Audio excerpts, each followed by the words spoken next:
I love VS Code. That's just what I enjoy. Like, it just feels so much better than Neovim. And I also love Windows. It's a solid operating system. This package I have right here is just something I threw together in a few days as kind of a joke. And what it does pretty much is generate nonsensical math papers. You can zoom in and see it's just like all random. Bijective constructible algebra, the anti-standard Zilber groupoid lemma for anti-standard groupoid is extremely Sounds like relatable. something you would have written. Like I can show, for example, say you're familiar with the problem FizzBuzz used a 3 instead of a 5. Oh, So that's easy fix. There we go. do you have any thoughts on substance abuse, like drugs, alcohol, all that stuff? Yeah, sure. Well, if you're listening to this as a podcast, remember that it was originally recorded as a video. If you're not following along, you can go to my YouTube channel. My username is linkarzu. And if you want to support me to keep this podcast going, you can donate in Ko-fi. I'm going to leave a link in the description. All right, so let's get started with this chapter then. We bring in the studio this morning one of the Vim Motions activists, Mr. Should I call you Mr. Sylvan Vimothée Franklin. Thank you for coming in. Good afternoon. hey, what's up? Why are you a Vim user? I don't know. It's kind of a long story. I guess how everyone gets into it. It's just like years of seeing people do it on YouTube, and I wanted to do the same thing. I wanted the speed, so I guess that's why. This is the simple answer. Yeah. And what did you get started with, Sylvan? Can I call you how do you like to be called? Sylvan, Vimothée?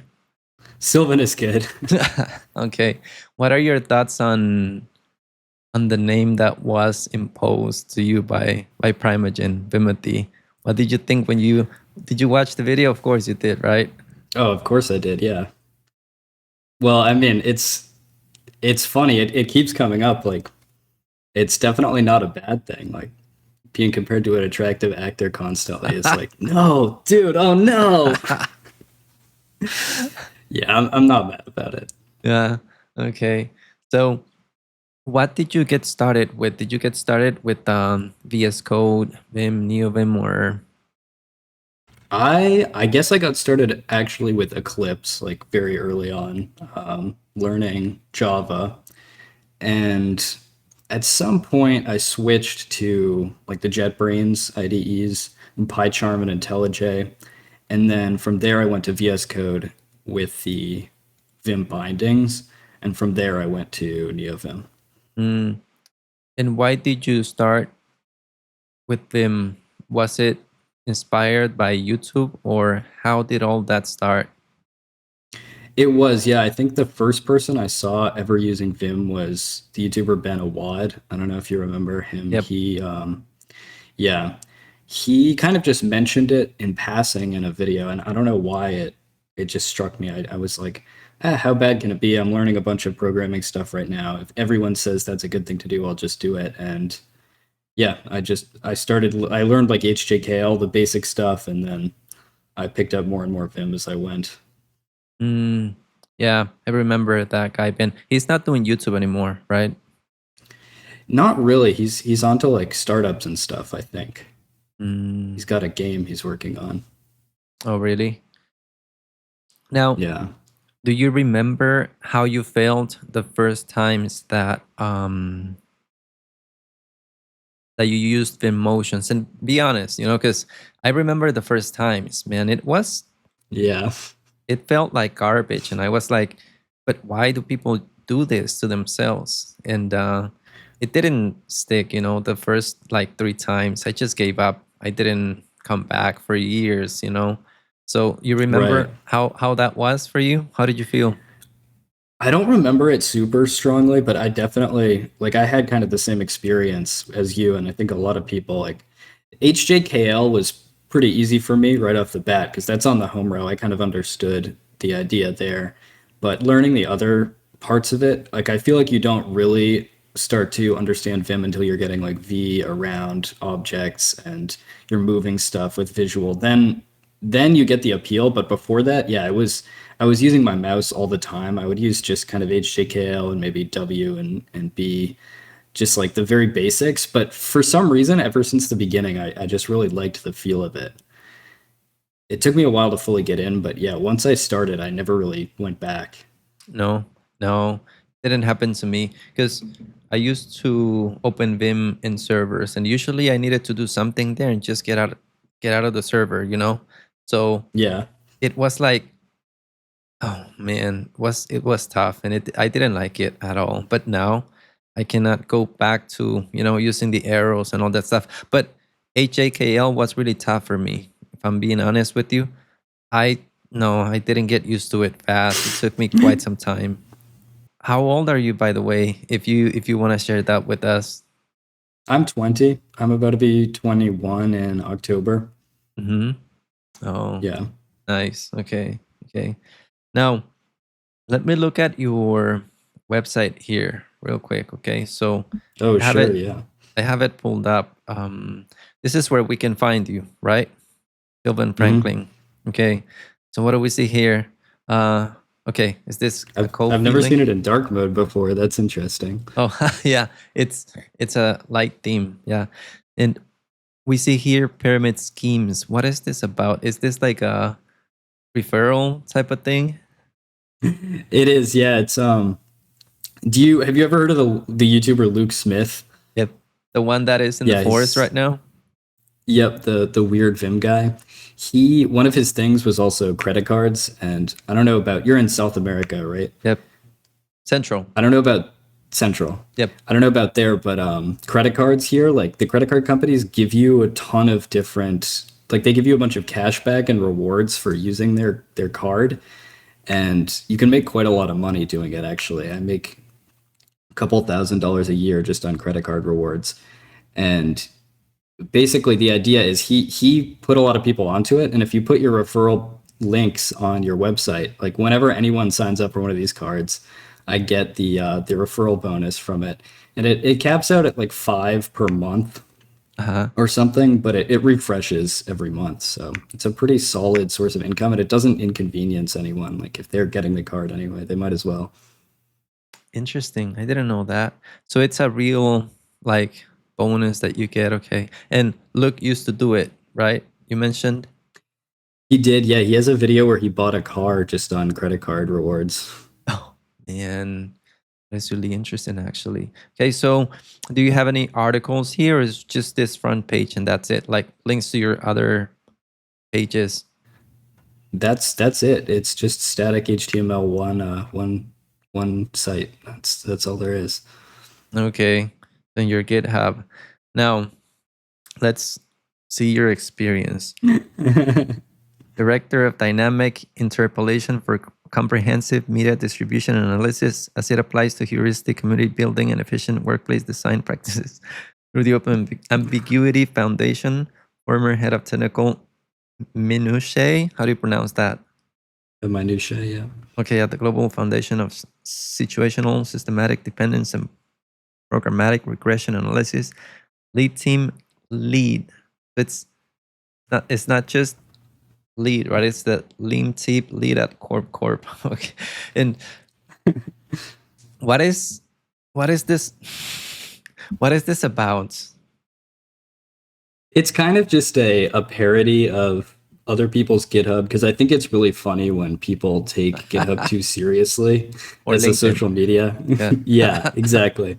And they're putting all their like acting like it's a big serious thing, and their projects are used by a bunch of people, and it's just random learning projects. So it's kind of a parody of that. And I think it Yeah. also helps me stand out to recruiters a little bit. I would like to think, at least. Exactly, it does, because that's what everyone tells you. Your GitHub profile has to be professional and all that. I did that. I still have my main page, but in my .files readme, I just don't care anymore. Same with LinkedIn, Yeah. man.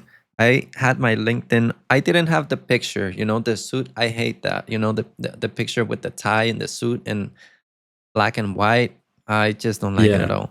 But yeah, LinkedIn is not too useful, actually. What are your thoughts on LinkedIn? Do you use it? No, not really. I guess I have it just for people to contact me because a lot of people like don't like writing emails anymore. So it's kind of an easier version of that. But I don't like the culture of LinkedIn at all. Like you said, it's so fake. There's nothing good happening on there at all. Especially now that they've added the ability to, I don't know, post content like it's Instagram. It's just turned into such a bad website. Yeah. I just use it to Yeah. promote my videos, man, and that's basically it. Just post them there. What is this aura coding? You mind sharing with us?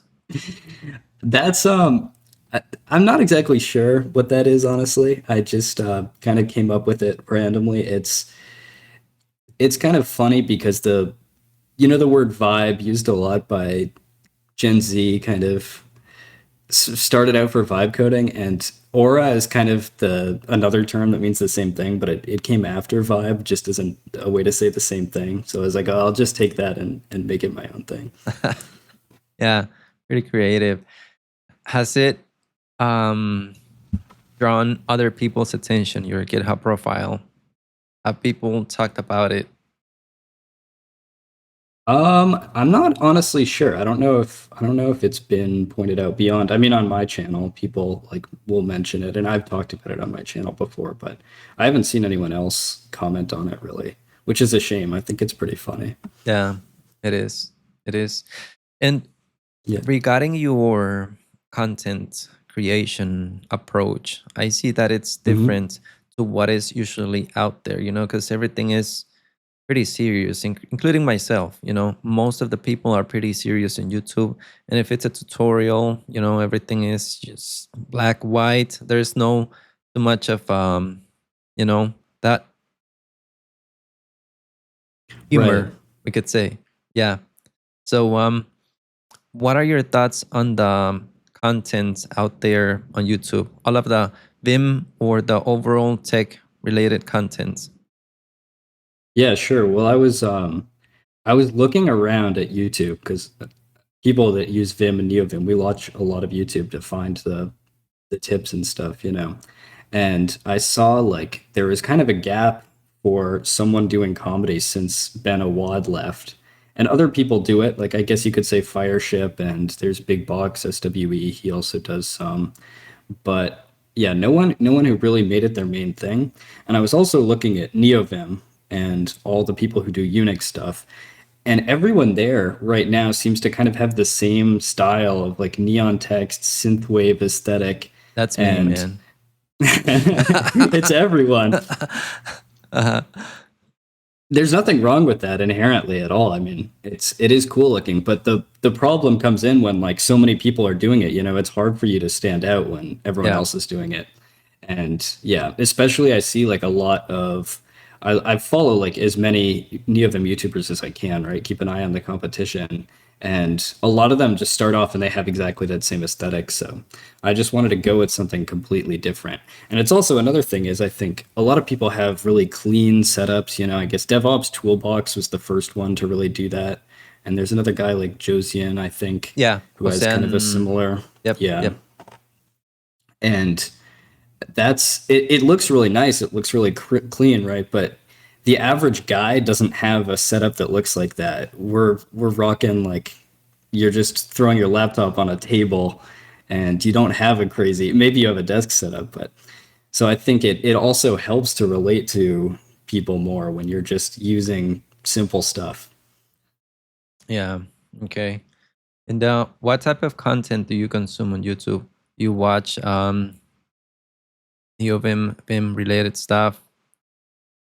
I do now and then, not hugely anymore that I'm producing it now. I just kind of the way I source my information is through the manuals most of the time. Sometimes I like to just drop by other people that I know, like you sometimes, and there's Henry Misk is another guy I talked to before. So I like to check out his content now and then. And yeah, I just like to see what other people are up to. But I don't watch a huge amount of Neovim YouTube anymore. I'm kind of I guess other than TJ, sometimes for like really advanced Lua stuff that I can't figure out myself. Yeah. Same happened to me. I used to watch a lot of YouTube, man, a lot. But now that I'm creating videos, it's like watching a 2-hour video. I don't do that. If it's a Yeah. 12-minute video, 15-minute video, I'll watch it, And I don't know Right. what happens with me, but I watch it all the way to the end. I cannot just, stop it mid video and just That's good for retention. I'm glad to hear that. yeah. Yeah. Your videos are quite short, right?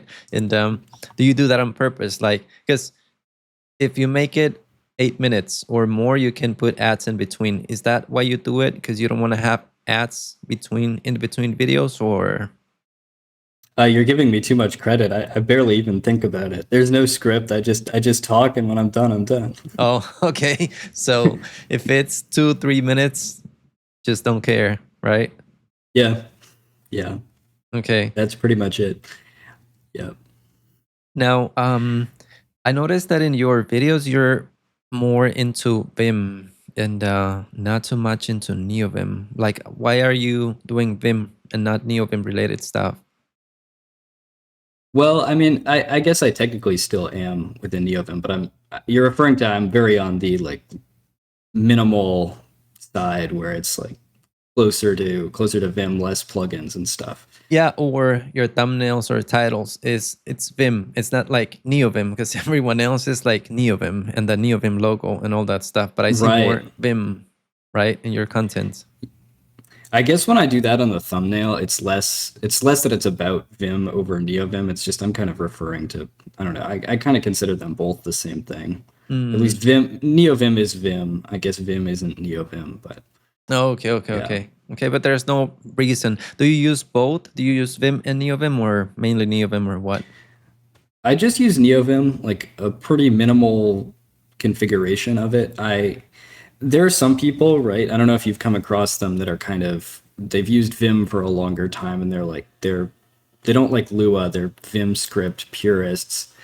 And I don't fully agree with that because if you go and you look at like the amount of work, I mean, you interview people who are connected to Neovim all the time. Like these people are putting in a huge amount of work to Neovim's development, and there's a bunch of good stuff that's gone into it. And Vim it's cool and minimal, but Vim script is pretty tough to work with. And Lua definitely adds quite a lot in terms of extensibility, and it's nice to work in. But I am interested in kind of going back to Vim script because I don't know, sometimes you're trying to type out an auto command or something that's like vim.api_nvim create auto command, and it's like this would have just been AU if this were Vim script. I think we're jumping through a lot of hoops here to just for the sake of Lua. But I don't know too much about the internals of Neovim, so I don't want to bash on it. There's so much work that's being put into it. And there's a lot of great new features that are added. And what are your thoughts on extending Neovim? Because, like you mentioned, purists, right? There's people that just want Neovim to be Vim, just use it with stock motions, not view images in Neovim. Just use it the traditional way. Do you have any thoughts on that? Yeah, totally. So I've said several times, I talked about not wanting to extend the motions, no custom text objects or like Leap and Vim or any kind of plugin like that. And to be honest, like it doesn't really matter. You can go either way. And at this point, like my configuration is pretty custom. I'm using a custom keyboard layout. So if I were to go custom motions, I'm still getting a lot of speed and stuff. I just need to SSH quite a lot for my jobs. And I like to be able to, I don't know, I feel like if I got used to Leap or I got used to a text object and I started just hitting that motion constantly, and it's something that would be hard to bring my configuration over. I guess Vim, if you defined it in Vim script, it would be easier because most servers have Vim pre-installed, but sometimes you want your configuration from NVim on the server and like it doesn't support the newest version of it for some reason because it's running like Red Hat Linux or some old weird, you know what I mean? You can't get the full features working, and then it's just a massive pain. So I want to keep it simple. Yeah, I remember that. I don't SSH too much into servers right now because once you set them up, you just forget about them, right? But Right. When I SSH into one of my servers, I used to install my Neovim config, but they're my servers, right? So I don't care. Yeah. I don't care about security. But at a company, you will not be able to install, or you should not install Neovim and all of its plugins because it's a huge security concern, right? So Is it really? I didn't know that. yeah, because of the There are plugins. exploits you can do? Because you're just installing plugins. Maybe nothing bad will happen. Maybe there's nothing malicious in the plugins, but just to avoid any sort of issues. So when it's when it was a work related server, I used Vim. So none of my custom configs worked there, and it just felt Right. different. It was not as effective. So I guess it depends, Exactly, right? yeah. Do you work with servers a lot or not? I don't work with them too much at the moment, so I don't care. I'm extending Neovim as much as possible. But there's this other option as well, remote.nvim. I'm going to make a video about it. I have been thinking, just from your Neovim instance, remote into the server and use your Neovim as usual. Could be another Right. option, right? Yeah, I have heard about that. I haven't fully gone to try it out yet because I tried to plug in like an earlier version of that and it was very glitchy. Like they hadn't figured everything out yet. So I remember especially like you've got all your like custom plugins like oil and stuff and fuzzy pickers. It's kind of difficult for those to like they really have to be careful with how they implement the SSH connection. Yeah. Yeah. Okay. Yeah. Now, how do you feel about videos that nowadays you see everywhere? Like I saw this in one of your videos, the terminal in the background, a lot of transitions, a lot of animations, a lot of stuff. How do you feel about those over edited videos? I would say it's a lot of work, man. It's definitely Yeah. I give them credit for that. It's definitely a huge amount of work. I don't know if there's a team behind those videos or what, but how do you feel about those videos? Yeah, great question. I don't hate them. I don't feel like strongly bad about them because like you said, I mean, they're a lot of work and it takes a lot of skill to edit like that. And like I guess DevOps Toolbox again is like the big one who has like really fancy editing and stuff. Nothing wrong with that at all. It's just for me, it's so much work and it like really would slow down the output of my videos to do that. And it's also when I watch them, I don't really care all too much about the editing and how nice it looks. I'm there to learn some Vim tips and then I'm dipping, I'm gone. So it doesn't matter to me like how nice the metrics and graphs are. Like it's cool to have your overlay with all the information and animate it all, but to get it to work, like you could just pull up a random piece of ASCII art in the terminal. I don't care as long as I can understand it. So I do think it's cool. It's just it's a lot of work for sure.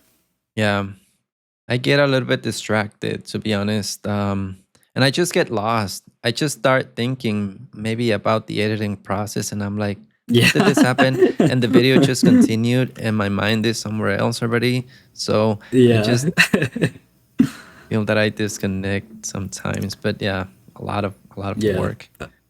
I do that too. I'm always thinking about how they edited a certain part. Now that I can, like, I've done a little bit of editing myself. Every video I'm looking at is how did they pull that effect off? Yeah, yeah.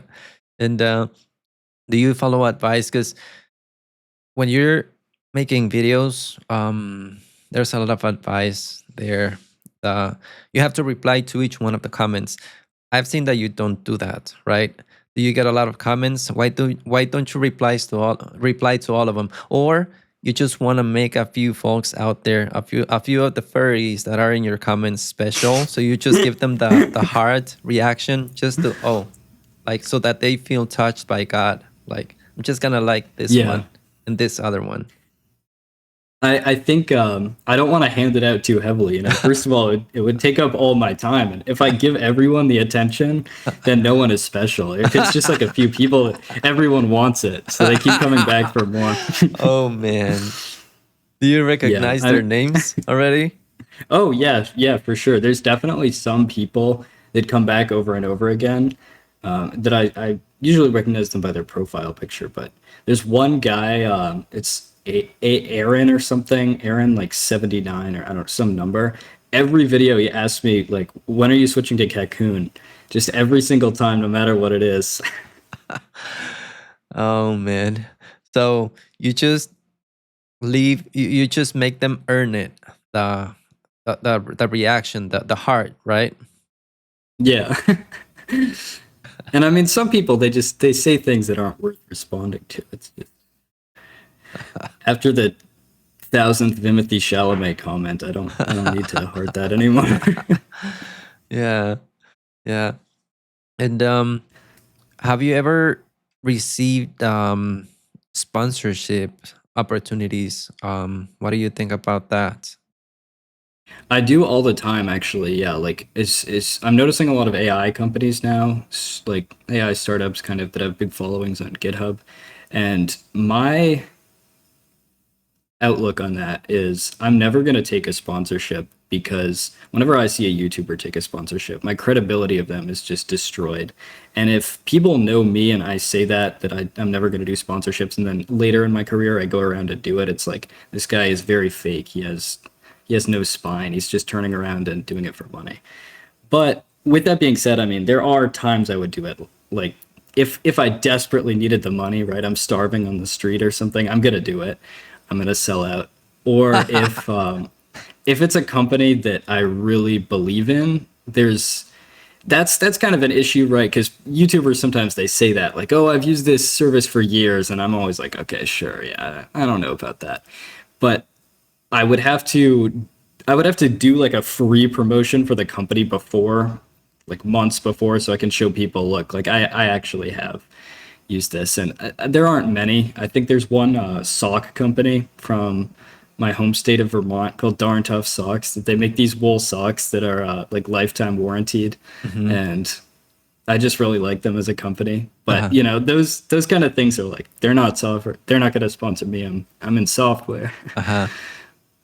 But yeah, I'm never gonna do that.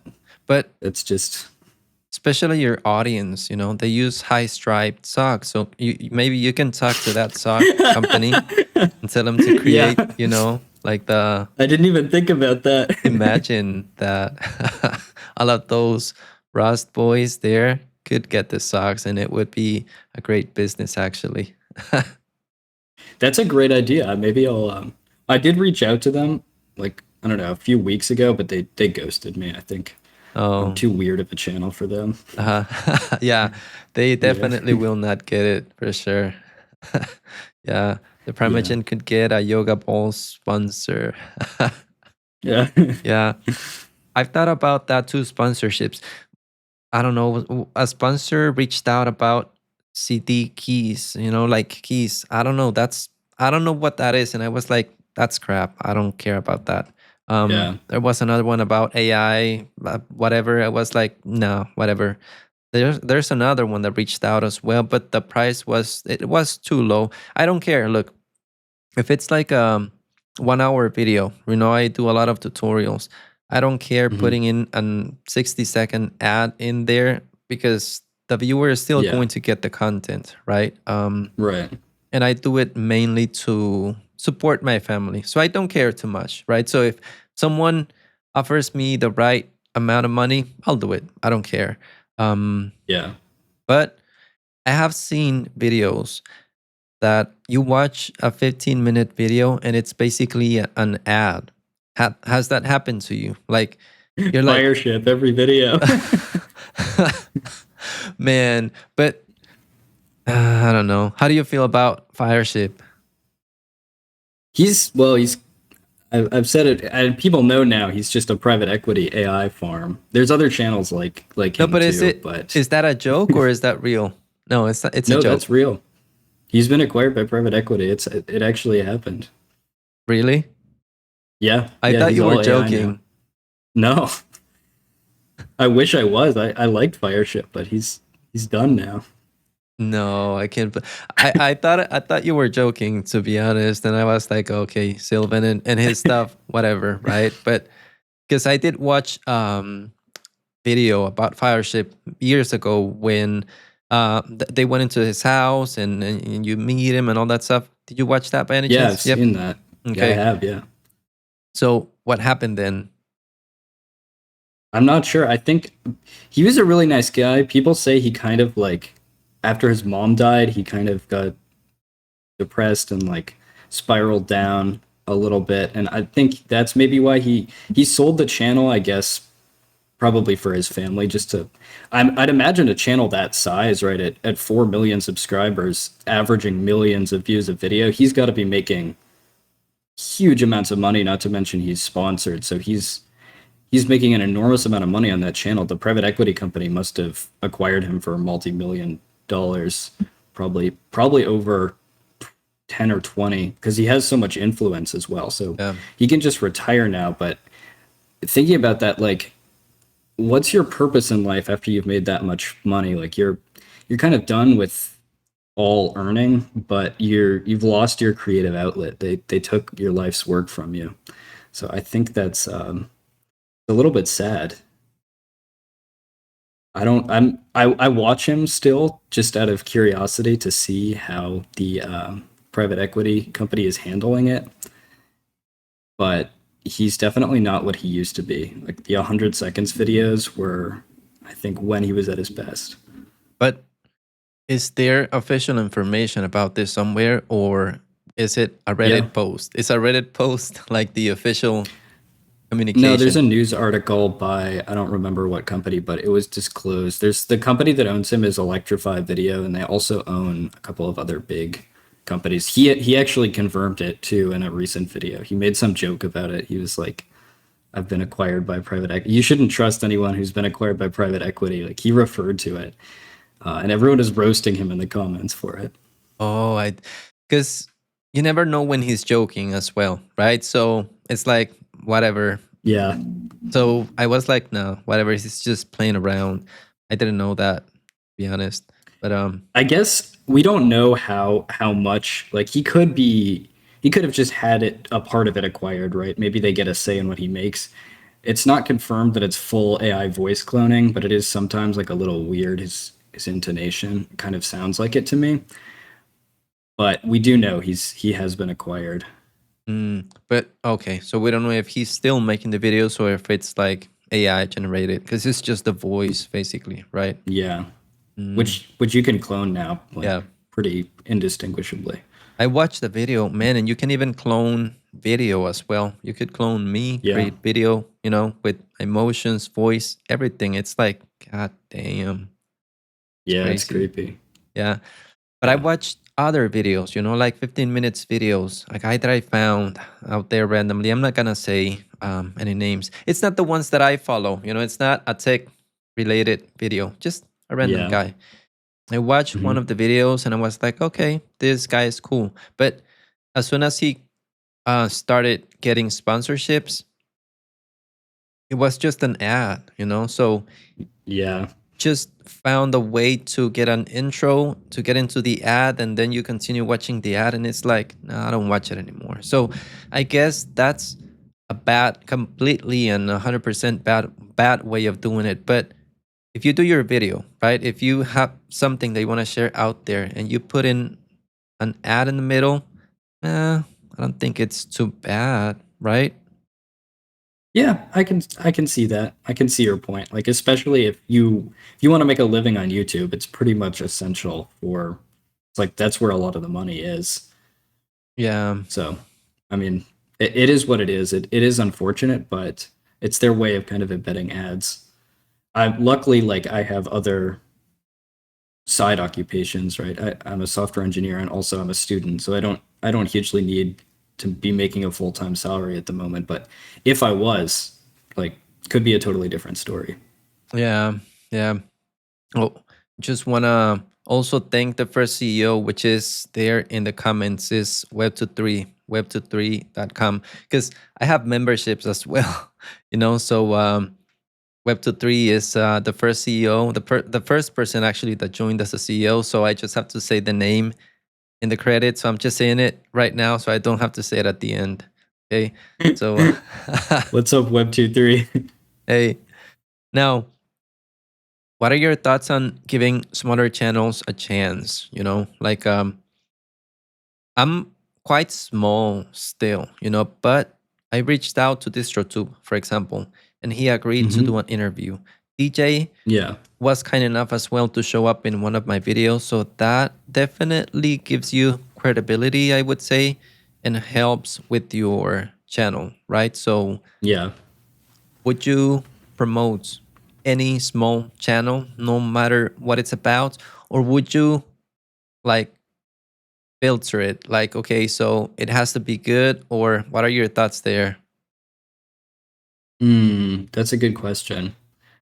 I think if there is good reason to collaborate, then I totally would. There is one idea that I have of kind of forming like a one giant video with like everyone in the Neovim niche, even people that are very small, like at less than 1,000 subscribers, and just have everyone give one Vim tip. I think that would be pretty cool, but it would be hard to coordinate that. I mean, to make sure no one like overlaps and to get all the footage together to one person and like who edits it, who uploads it. But if that were possible to pull off, that would be definitely an awesome thing to see. Yeah, that's a pretty good idea, actually.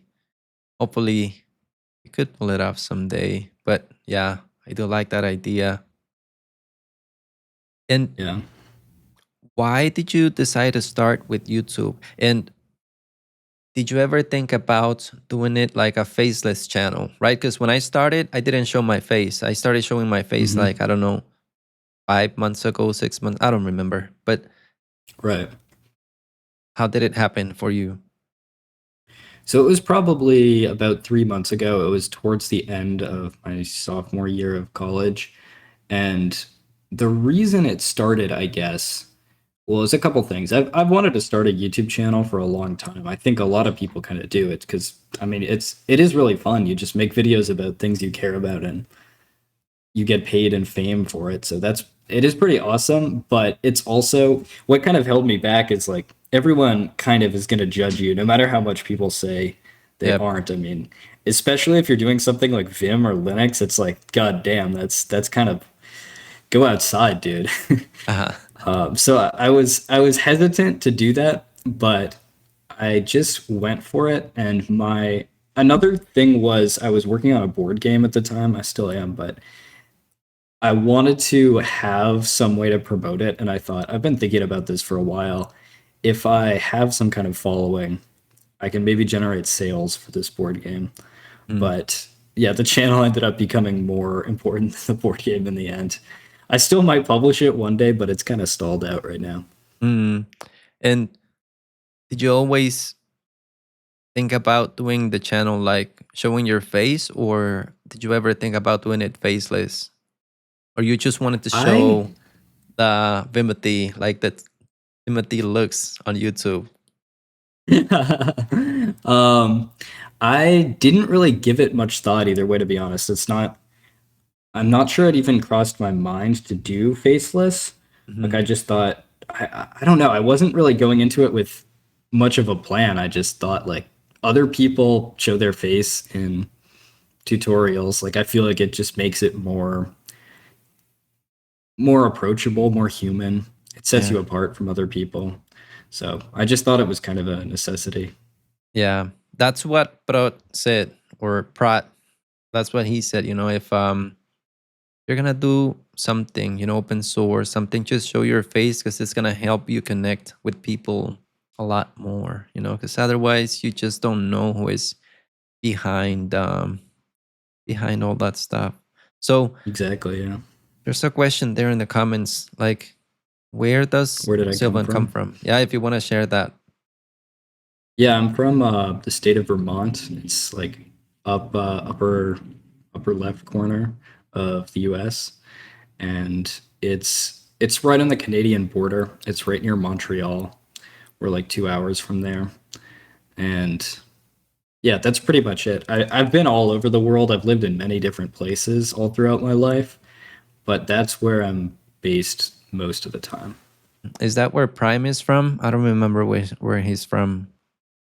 I don't know where he's from. I'd imagine he's closer to Silicon Valley, somewhere in California. No, he moved But somewhere quite calm. I don't know, Vermont. No, I don't Really? think it's Vermont. Where is it? Maybe South South Dakota. Dakota. I have no Mhm. idea. Okay. Um, Yeah, the U.S. geography is pretty brutal. You gotta know how do you 50 call it? states. How do you call it, by the way? I just want to know this. Do you call it America or do you call it United States? Either one. Usually United States, but yeah, I don't know. I switched. No, because I'm in America as well. So, because I'm right below Mexico and Guatemala. So Right. it's a pet peeve, I guess. When I hear America here in America, it's like the US Yeah. because, America Yeah, is. we kind of stole the term. Yeah. Yeah. Yeah. Now, have you seen all this drama with pirate software? Do you know who pirate software is? I've seen it a little bit. I've seen it in passing, like mentioned on the Primagen. I know, like, actually also the channel Coding Jesus, I think, was maybe where I heard about it. But yeah, I don't hugely know about. I never watched him really before, so I wasn't all that invested. Hmm. Okay. Okay. And let's talk about something a little bit more serious. Do you have any thoughts on this? Is something that I talked to Prot as well. Substance Hmm. abuse. Since you're pretty young, right? You're pretty young. I remember my 20s, Right. man. It was wild. Yeah. Well, I was wild.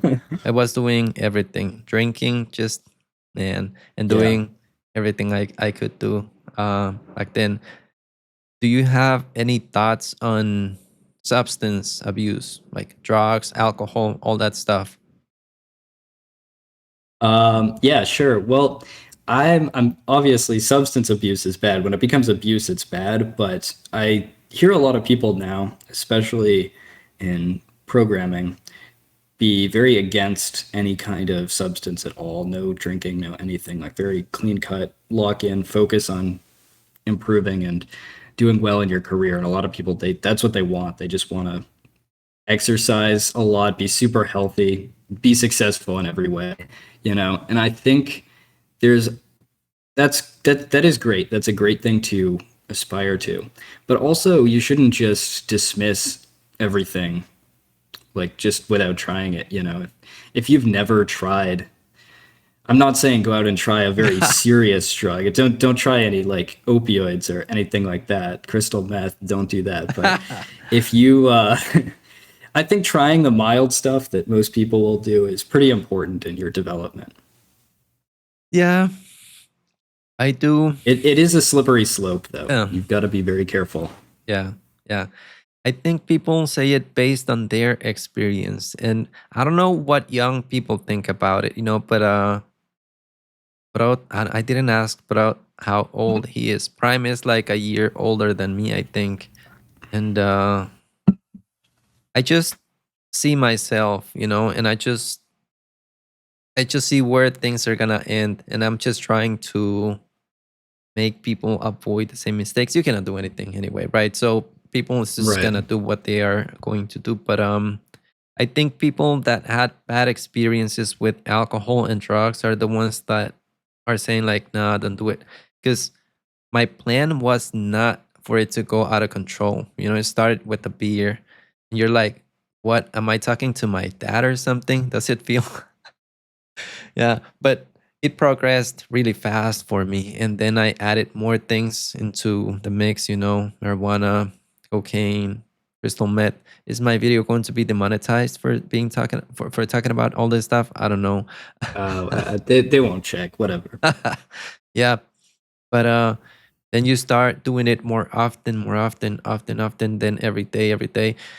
I guess, like I said in the conversation with Prot, it depends on your personality.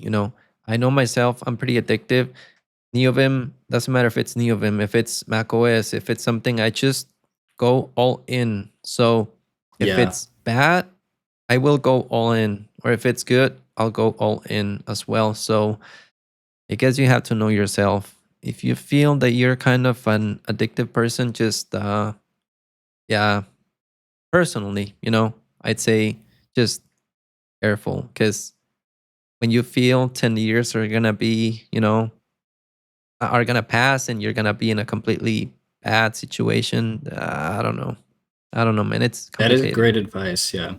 And I also, I think in a lot of people who do Vim and whatnot, I think I do have a very addictive personality. I mean, kind of like a ADHD type, like you just keep pursuing immediate dopamine. So it's definitely something I'm very conscious of. Like I definitely don't want to get pulled into it because I could see it happening. Yeah, yeah. If it happens with Vim, Neovim, computer and all that stuff, there's a high chance it'll happen with drugs. Because, man, it's delicious. Oh no, being honest, it's delicious. You do Yeah. crystal. You don't sleep for 3 days. I remember, man, is this too much what I'm talking about right now? But No, I'd be interested to hear it because it's rare you can hear someone talk about yeah, because doing something like that. you don't sleep for 3 days. You're focused. You don't eat. You don't want to eat anything at all. And I remember drinking, just drinking, of course, beer. That's what I used to drink, just drinking, crystal, 3 days straight, no sleeping, no eating. After that, my skin was all shitty. I was, it's not a good experience. Same thing with marijuana. I started with marijuana, just a couple, puffs, right? And Right. it didn't sit well with me. We didn't get along fine the first time. I guess because of my personality as well. I used to get really paranoid, right? Yeah, it's a common Yeah. experience. Yeah. But that's just the first few times. Then you get used to it. Then you don't feel paranoid anymore, right? You just get used to it. Yeah. And then you feel good. Once you pass that paranoid state, after doing it often, you get used to it. But then comes the bad part, the addictive part, because I hear it all the time, and people say it's not addictive. Marijuana, I can leave it whenever I want. Man, Yeah. you cannot. You cannot. And I have a lot of friends that say that. It's not a drug. It's something natural. I can leave it whenever I Right. want. But gets really tough.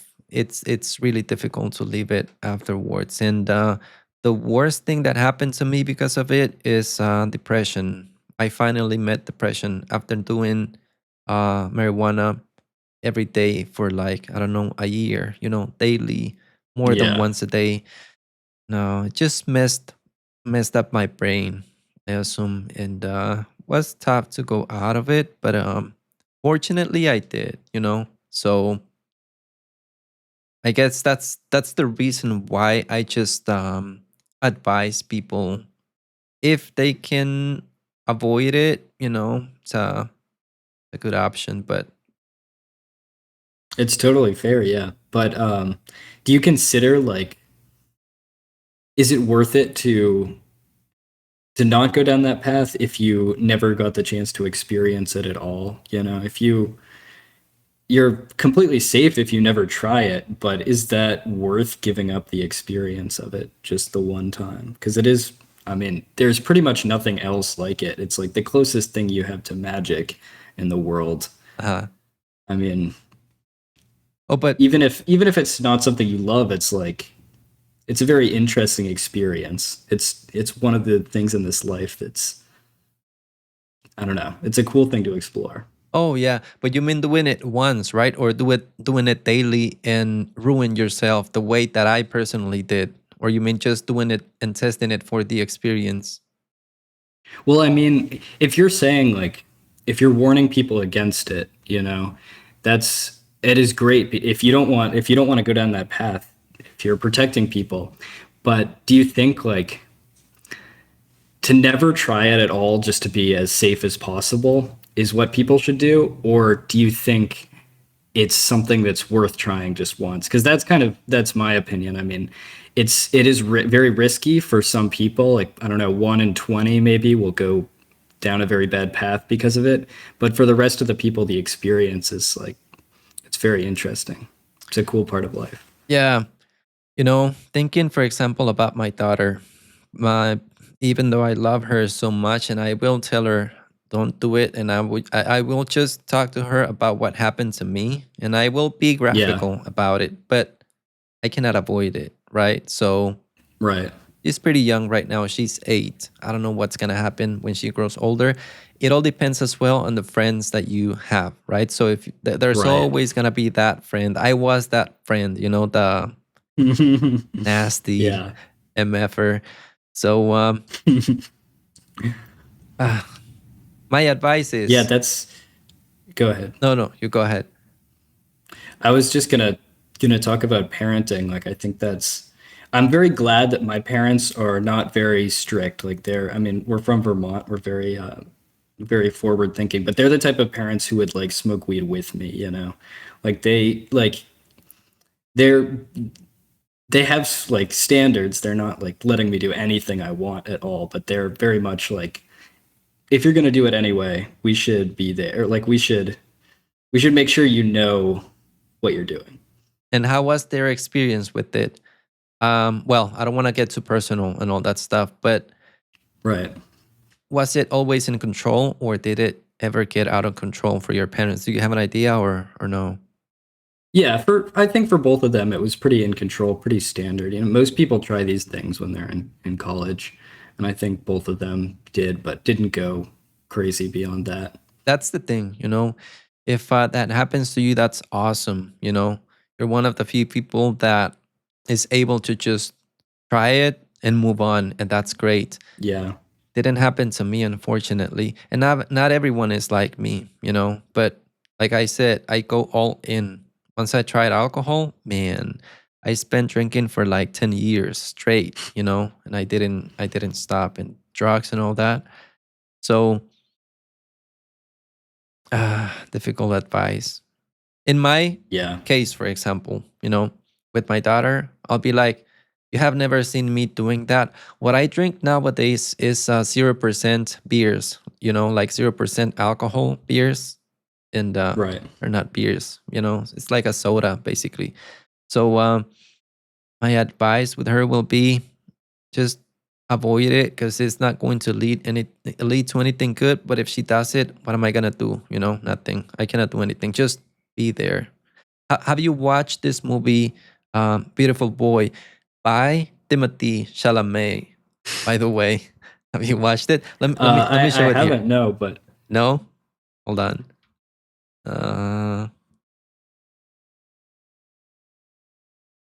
Let's see this one, and it's a wonderful movie, and it's you right there, man. How come you haven't watched it? I just don't watch a ton of stuff, to be honest. No. But I definitely should. I should watch more Timothée Chalamet stuff now, so I can hone my look. No, at least this movie, because it's a good movie, because you have both of the perspectives, right? I used to be this kid. Well, not him, because I don't look like him at all, but I was on his side, and now Yeah. I'm more on that side. So it's a wonderful movie. It just talks about what I've been talking about right now. His personality, addictive, and he just went all in drugs, and it was tough for them, the whole situation. So Right. I don't know. It's a good movie. I did really enjoy it, actually. Yeah, that is really cool to see both sides of it. Yeah. Yeah. Now, I'll definitely have to watch that. yeah, let me know. Let me know how it goes.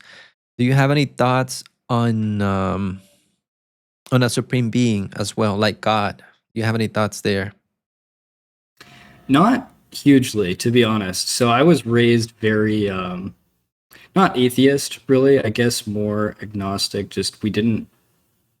We just weren't super religious at all. Mm-hmm. And a lot of people around me, especially up in Vermont, just if they are religious, it's not something that's really talked about. But like, now that I've left Vermont and I've traveled a lot, there are many, many more religious people. And I'm not someone like I know certain people who are atheists are very against religion. You know, they think if you're Catholic, whatever, you're brainwashed. Like you're all a victim of your upbringing, your surroundings. You just believe that because that's what your parents told you. I'm not someone who will like put that down because I'm not qualified to say we don't know, man. So I personally, it's not a huge part of my life, but I'm never gonna trash on someone else's beliefs at all.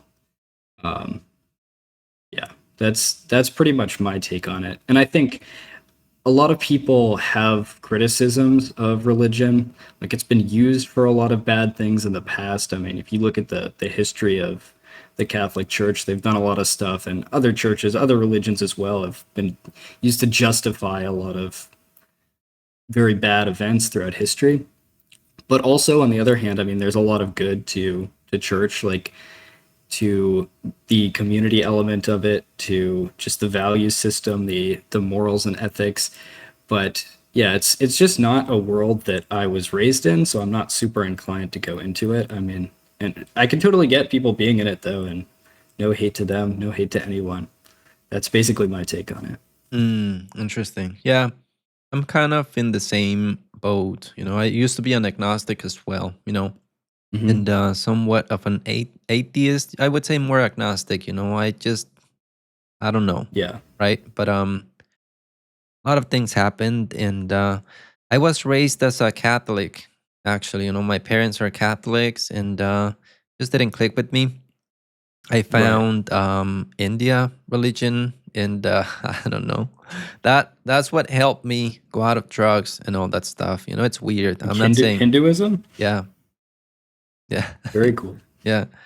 But I don't care too much either. You know, as long as it makes everyone better people, like you said. You know, it Mhm. brings what's used or the way that it originally started. It was really bad. You know, the origins are, you know, were not the best. You know, it was not used the Yeah. right way back then.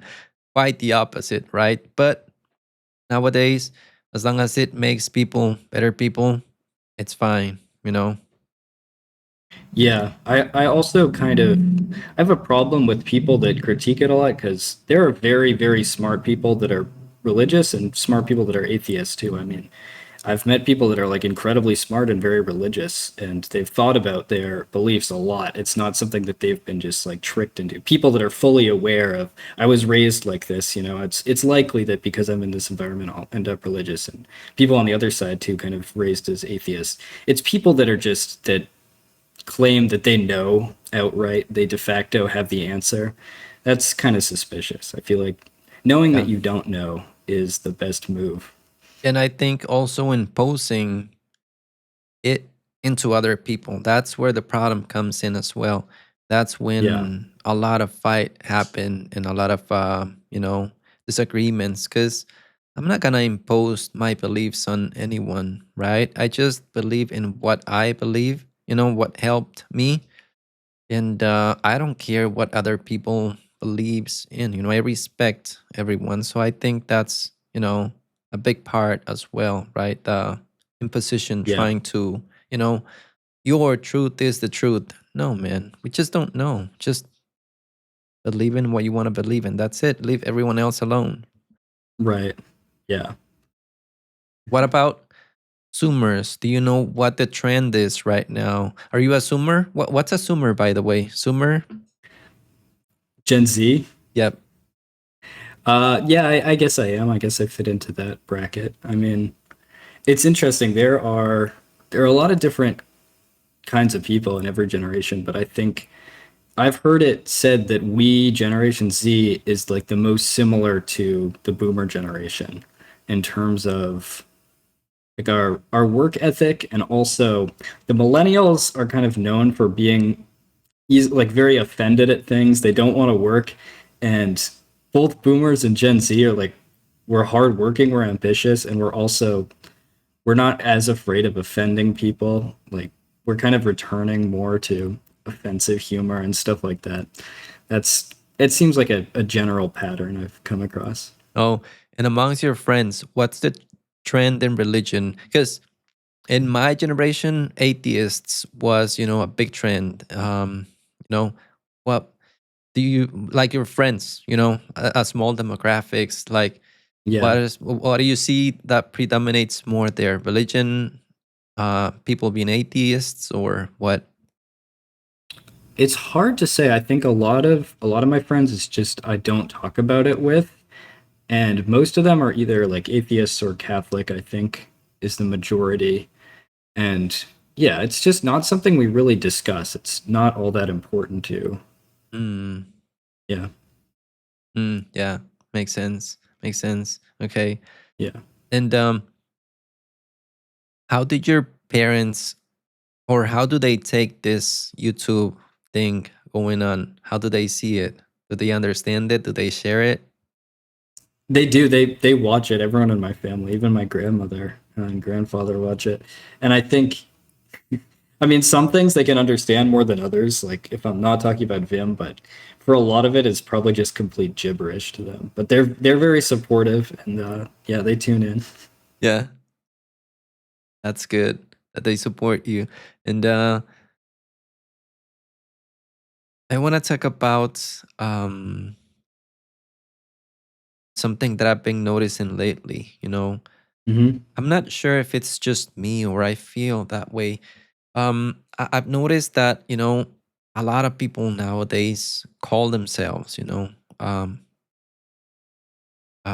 autists or people with ADHD, with a lot of those what are those disorders? I don't know what they are, right? So I guess yeah. okay, so and they feel like proud of of that, of having Yes. ADHD and all that stuff. Right. Is it really, do you think it's really ADHD and autism, or people is just overstimulated, too much social media? You cannot concentrate after all that. Your brain damages, right? It takes a hit for sure. And Right. you need to take tests to be diagnosed with that stuff. It's not just as simple as if you believe that you're autistic, you are. No, you have to go through a lot of tests and you have to be diagnosed properly. Have you Right. seen that increasing? Do you have any thoughts on that? Yeah, I have seen that increasing. I've seen a lot of people like with ADHD or claiming to have ADHD. And I actually do. I'm diagnosed with ADHD, but I don't know if I have it. Like I never really did any rigorous test. I was just like I can't really focus. They give me Adderall. Um, but I have a lot of thoughts about that. I have a video about that actually coming out soon. But basically, I mean, I think it's very, like you were saying, it's overdiagnosed. Like a lot of people that don't have those things claim to. I think more so ADHD than autism. Like there's no one like claiming to have autism doesn't really get you anything, but claiming to ADHD does. I think a lot of people that claim to have it don't, and like you were saying, it's just our short form content. The attention economy is just terrible, and people are just lazy. They don't have ADHD, but there are also a lot of people that did have ADHD, like, and they never needed like stimulant medication before now, because growing up before computers and especially short form, I guess is the big one. Like you don't pay attention in class, right, or whatever. Like you're zoning out. No big deal. Everyone does that. That's normal. Yep. But now that we have like engineered attention grabbing stuff, Yep. and you have ADHD, that can just ruin your life. If you're someone who's impulsive and just follows something, the amount of time you can waste, and that was kind of the case for me. I mean, I was always curious about Adderall, right? If you're someone who's very into getting work done, which we all are, we're all workflow people, and Adderall is just something that's like, oh, it's the work drug, like, right? I've got to try this, but But what is I it? never. Is it amphetamine or? Yeah, dextroamphetamine is Adderall, and there's other brands like Vyvanse, Ritalin, um, Vocalin. So it's sort of, and I'm not sure, but it's it like somewhat like crystal, but in small doses. Is it related, or do you It have is any idea? related to it is related to crystal meth, but it's a very benign form of it.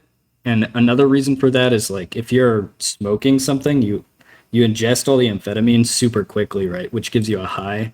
But if you're digesting like a pill, it's much, much slower. So you can't get high from it. Even if you take 100 milligrams of Adderall or a huge amount, it doesn't really make you high in the same way. Or I know some people like crush and snort it if they're really, it's a very bad thing to do. That probably would make you high, but taking it normally, there's no high, there's no like euphoria, there's nothing like that from it. Oh, so it helps you focus then and do stuff.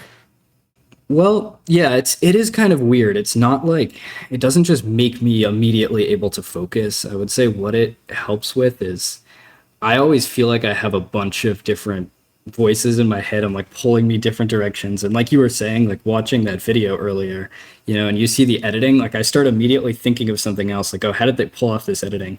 And I find in the middle of something, I'm just thinking about something totally else. And I do it all the time. Sometimes it's good because it helps me come up with ideas, but sometimes I'm trying to do homework and I can't do it. Like no matter how much I try, my mind is just wandering like very quickly going to the next thing. And yeah, it's also if there's constantly notifications and stuff and like I mean now with YouTube, like the internet is more compelling to be on than ever.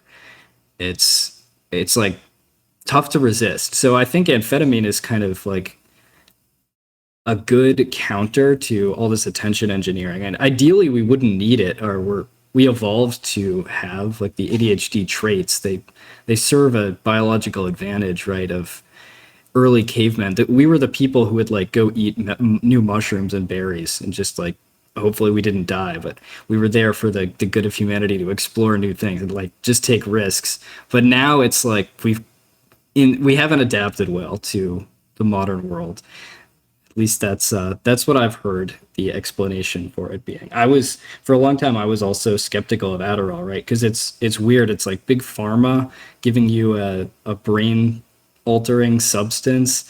It's just it doesn't feel right. It feels kind of druggy and weird and like yeah, there's something that just feels wrong about it, and there's a lot of stigma around it, and a lot of people that don't fully agree with the science. But when I like started researching this, and when I got my diagnosis, I did a bunch of research towards like all the studies that have been done, and it turns out it's been going on a long time. They've tried many different treatments towards ADHD, and it's the most effective thing by far. And another thing is people say a lot of drug addicts have ADHD. They have like poor impulse control. They go down the like dark roads, and having ADHD and not taking Adderall is very risky for you. People with it end up dying in car crashes or from drug overdoses or just bad situations like 20% more frequently than normal people. It's actually pretty safe for you to. It's almost like it's leveling the playing field. It's making you 20% more likely to survive. But I don't know. That's just what I've read. There's totally different perspectives on it too. Yeah, quite an interesting take actually, because could it be that we're overstimulated? I remember before, because I was around before social media. My phone used to be a dumb phone. In that back in the day, no Yeah. internet, just the phone. Only the game, what is it? Snake was just a small game. That was it, nothing else. Yeah. So SMS messages, that's all you would get in the past. So you were not slave. The computer, maybe a little bit, but not too much. But now it happened to me. It also affected me. I used to do things in the past, I used to focus and get things done. Nowadays, man, it is extremely difficult because, It sure is, yeah. yeah, I had social media. I had Twitter, Instagram, TikTok. I had all of them just to share my videos, But Right. then I started opening them and scrolling one, then to the next one, Twitter, right? Then to the next one, then to the next one, and the cycle would start over. And I would spend 4 hours like that. So I just uninstalled all of them and I just said, no, I'm not doing that. So now I do it with Twitter from time to time and YouTube. I need to find something. I just need to. I always end up doing something. But I don't know. It's tough. I do think that we are overstimulated, and like you said, we have not adapted well to all of this technology and all that stuff. So Yeah. I don't know. Yeah. It's I difficult. totally agree. I've done the same thing with all social media, but now that being a content creator is also kind of its own endless pull of attention, right? Like there's so many notifications from this. It's like a constant thing you're kind of monitoring. Yeah. So like I escaped it, but I went right back to it. I mean, Yeah. yeah, I said the YouTube app, the YouTube Studio app, short format is killing our attention span. Yeah, yeah, definitely. Definitely, man. Because I create 1 hour tutorials, like Vim tutorials with all the stuff I know. It's not the best tutorials out there, but people don't watch them, right? They're used to shorts.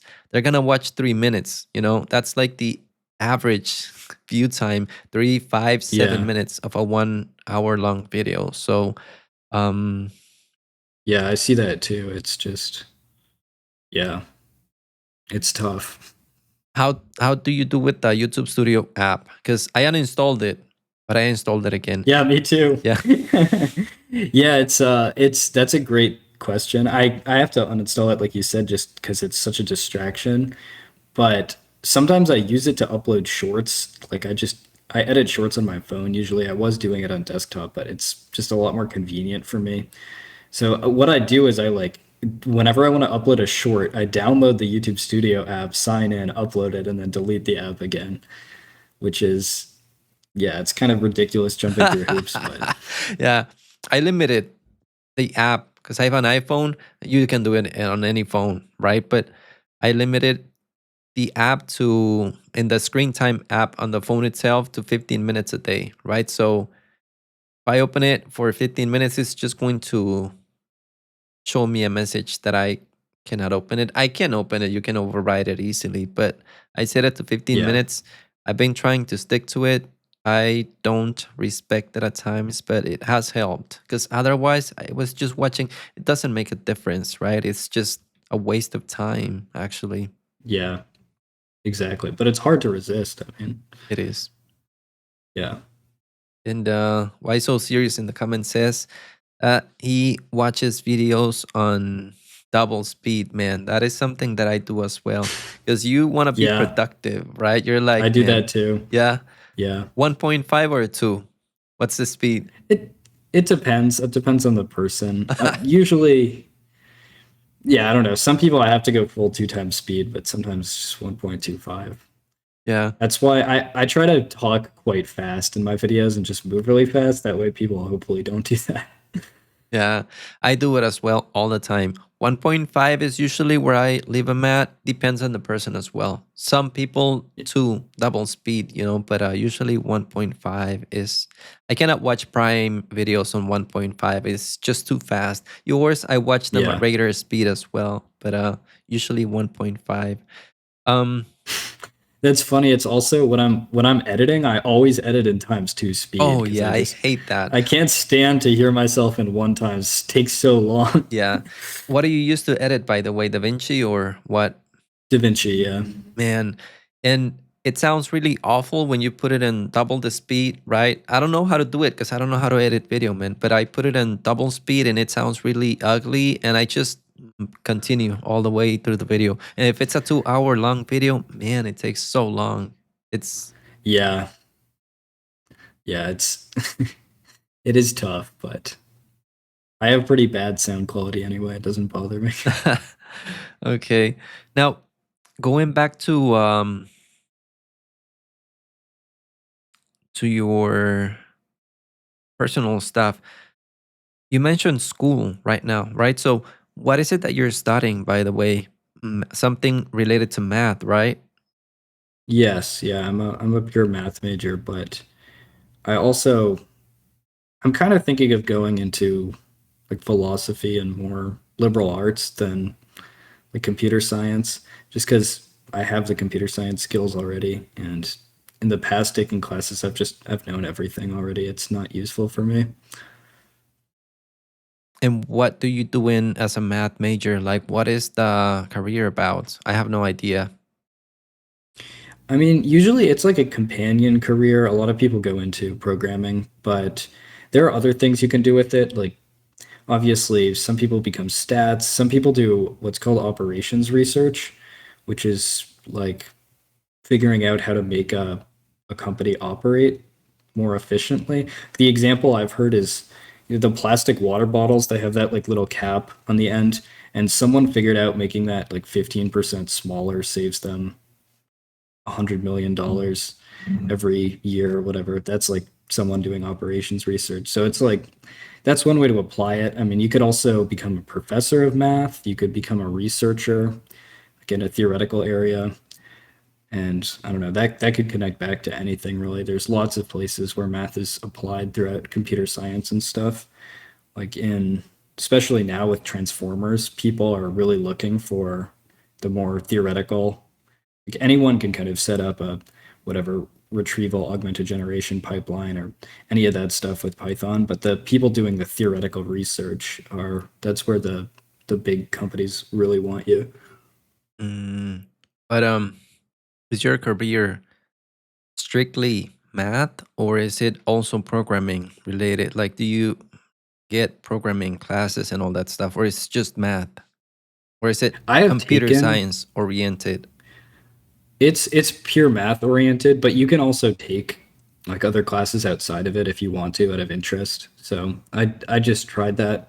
I took like a low level like operating systems course, and it wasn't stuff that was super helpful to me. And I already have the programming skill set, so it's I can always go into that if I need to. And where or when did you learn about programming? Did you do it by yourself? I did, yeah. I remember I wanted to get into it because I didn't understand the question, like where do you write code? Like what does it go into when you write code, I just really wanted to know the answer to that. I asked my parents, they obviously didn't know because they're artists and professors. It's not their area. So I decided like I'm just gonna buy a computer and figure that out. So I got like the MacBook in 2019, I think was the i5 MacBook Air. Pretty terrible computer now, but yeah, I saved up all summer to buy that, and then I started watching videos on Java, like early programming. I think there's a channel, Alex Lee, he did Java tutorials, and then I bought like the platform Udemy. Yep, I used it a Yeah. lot in the past. Yep. Yeah, so I followed a Java course through that, and it took me a long time to learn everything I know today, but it was basically all on my own. And yeah, I just went up through like Python, and then I did web development, and then I did some lower level stuff, and yeah, that's the progression pretty much. I remember my Udemy days. I did it a lot, and it's a good platform. Well, there's good and bad courses, right? There's courses that Yeah, are really bad, but there's some other ones, man, extremely good courses. right. So, yeah, it all depends on the instructor. But I used Udemy a lot in the past, for all of the Kubernetes related stuff, Linux, networking. I have a lot of Yeah. background in networking. That's what I Hmm. started with, and I use Udemy a lot, man. Yeah. And Yeah. why are you on Mac still? I guess everyone in your comments, you hear that a lot. Like, you should move to Linux, especially in our niche, because it's Vim, Neovim related. You have the Mac looks, by the way. You look like a macOS guy, if we're honest, right? So why Yeah. why are you still in Mac?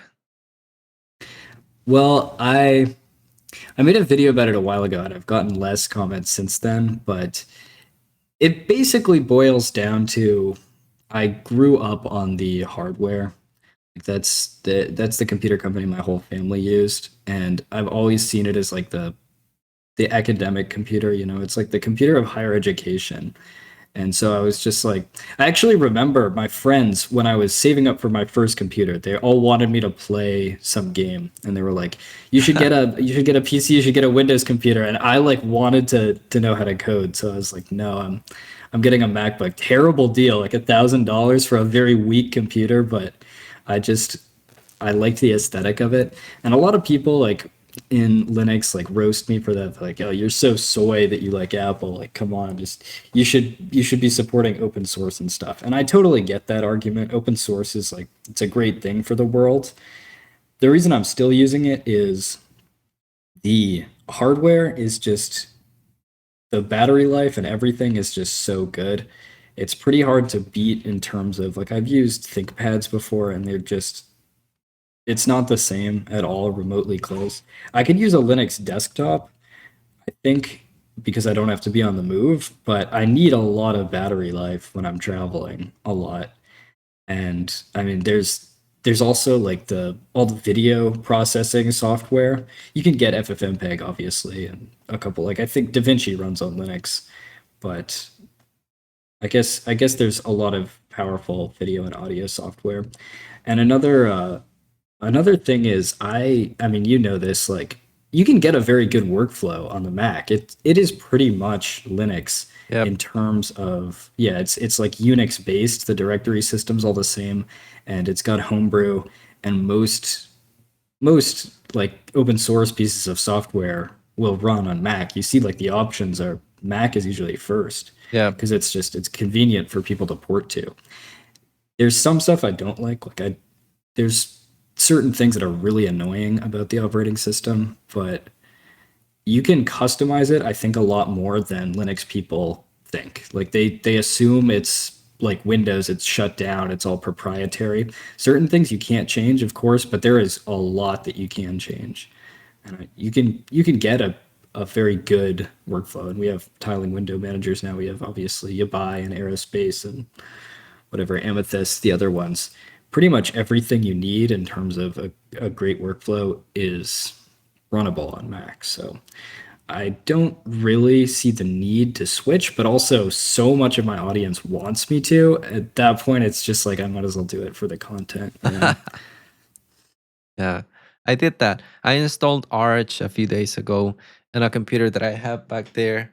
I don't know, you Yeah. cannot see it, but it's just a microcomputer. And I want to try Omarchy, however that's it, by DHH. You know, because I've just came to the conclusion and the realization that I just like decisions to be taken for me. Why my wife chooses my clothes, you know? I don't care. She just buys them and I'm like, I'm gonna wear them, right? So I just Yeah. wanna try something that works out of the box. So if we come think about DHH is gonna be like my wife, we could say, because he's taking all the decisions for me. Right. But I don't care about customization anymore. It's just like I just want it to work. I just will let someone else figure it out. Just like my Neovim distribution, which is LazyVim. I'm old already. I don't care. You know, at this point in life, it's just whatever. I installed Arch using the wiki, and I didn't know what hyperlink was, what the compositor, the whatever, the bar. No, it's just I'll Yeah. I'll try a Marchy or a Marky, and I'll see how it goes. Yeah. I get that people are often saying like, oh, it's about learning. It's about learning Linux, though. It doesn't matter that it's inconvenient. But if I were someone who's never tried Linux before, I would agree with that. But I SSH all the time. I know all the shell commands. I know Linux. It's like the specific stuff, you know. I'm not all that interested in learning how some random display server works, how Yeah. some random What's the desktop benefit? environment. Yep. Yeah, I guess like maybe you can get some kind of cool features going, more customizability, but it's so much work to learn those things. I'd rather put time into the stuff that's on all the platforms, the shell utilities and Vim and stuff like that. Yeah. And like you said as well, people think that Mac OS is pretty closed like Windows. I've been using Windows right now because at the work that I'm on, I use a Windows computer. They gave me a ThinkPad, and it's a really good ThinkPad. You know, it's Yeah. one of the latest models, 32 gigs of RAM, nice display, but it's just plasticky. It's clunky. It's ugly. It's the Yeah. battery doesn't last that long. Windows, man, Windows just switching between applications, it feels slow. I don't know. There's something going on with Windows. What are your thoughts on Windows, by the way?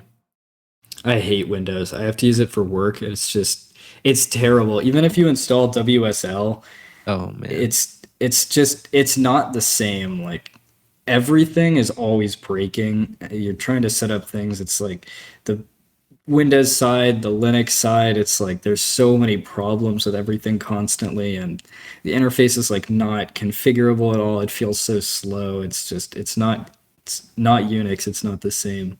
And I, I guess Linux is like the best case scenario, but Mac OS just feels so much better than Windows. Oh yeah. There's no contest. Yeah, definitely.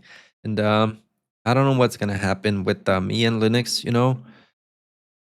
It's really comfortable. macOS is really comfortable. Um, I don't know. Supporting big companies like Apple, I don't care, man. Just give me a product that works. I don't care too much about the ethics and all. I don't know. I just want my computer to work, and Mac OS works just fine with me. So I don't see a point in switching. I'm doing it for the content, of course, because I want to install Arch. I want to experience how Arch is and all that stuff and understand what people talk about. And it looks beautiful, but um, I don't know. Maybe in the future, but for now, I'm sticking to macOS, I think. What about you? Yeah, I do really like the side of it where people are concerned with privacy and not supporting big corporations, but it's very tough in this day and age to be like that, because if you're saying that you're on the internet, okay, you're supporting Your YouTube, you browser. support Google, yeah, Yeah. your browser, your everything you do is, and you are in a database, you're being tracked, you can't avoid it. Like it's too late at this point. It's kind of like they get more and more data, but it's not like there's someone like evil in Apple that's like, I'm going to manipulate you specifically. You're just one person in a massive data set. That is scary that we're in a surveillance state, and we should try to shut that down. Ideally, everyone should be running Linux, and it's great to see it's gaining more popularity. I'm very supportive of that, but at the same time, like the individual privacy thing is like, okay, at this point, if I'm a public figure on YouTube, it's my privacy is Gone. already, there's no hope. Yeah. So, but I don't want to dismiss the open source, the privacy people at all, because that is a very valid concern, and they're kind of keeping us from, if there was no Linux, that would be kind of worrying if all Oh, software yeah. was controlled by Yep. private companies. But yeah, that's just my thoughts on it. Yeah, and Linux, of course, balances everything out, because it's the standard that everyone aspires. It for sure influences Mac OS, right? So I don't know. It's pretty similar, actually. Like you said, it's Unix based. So I do the same things that I do in Mac OS, I do in Linux. I configure a window manager, the bar at the top, it doesn't even look like Mac OS. So Yeah. Linux definitely brings a lot of ideas to macOS for sure. So without Linux, man, I don't know where we would be. macOS would be like Windows, pretty closed, pretty horrible. Yeah. You couldn't customize it too much, but all of that open source being done on Linux is then brought over to macOS, and that's awesome, right? Yeah. Yeah. And it is quite similar also, like beyond just the Unix stuff. If you ever try to develop low level things for Mac OS, like they have equivalents to like launch D, and like sockets and daemonizing processes is pretty similar on Mac OS. They have equivalent stuff to all the Linux stuff.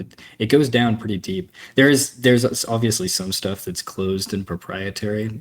I don't like, there's some things I really wish I could change. I don't want a login screen at all when I restart, Mhm. because my keyboard layout is different. I'm always like mistyping it and getting locked out. I wish I could just like root remove that, but I think it's just baked in.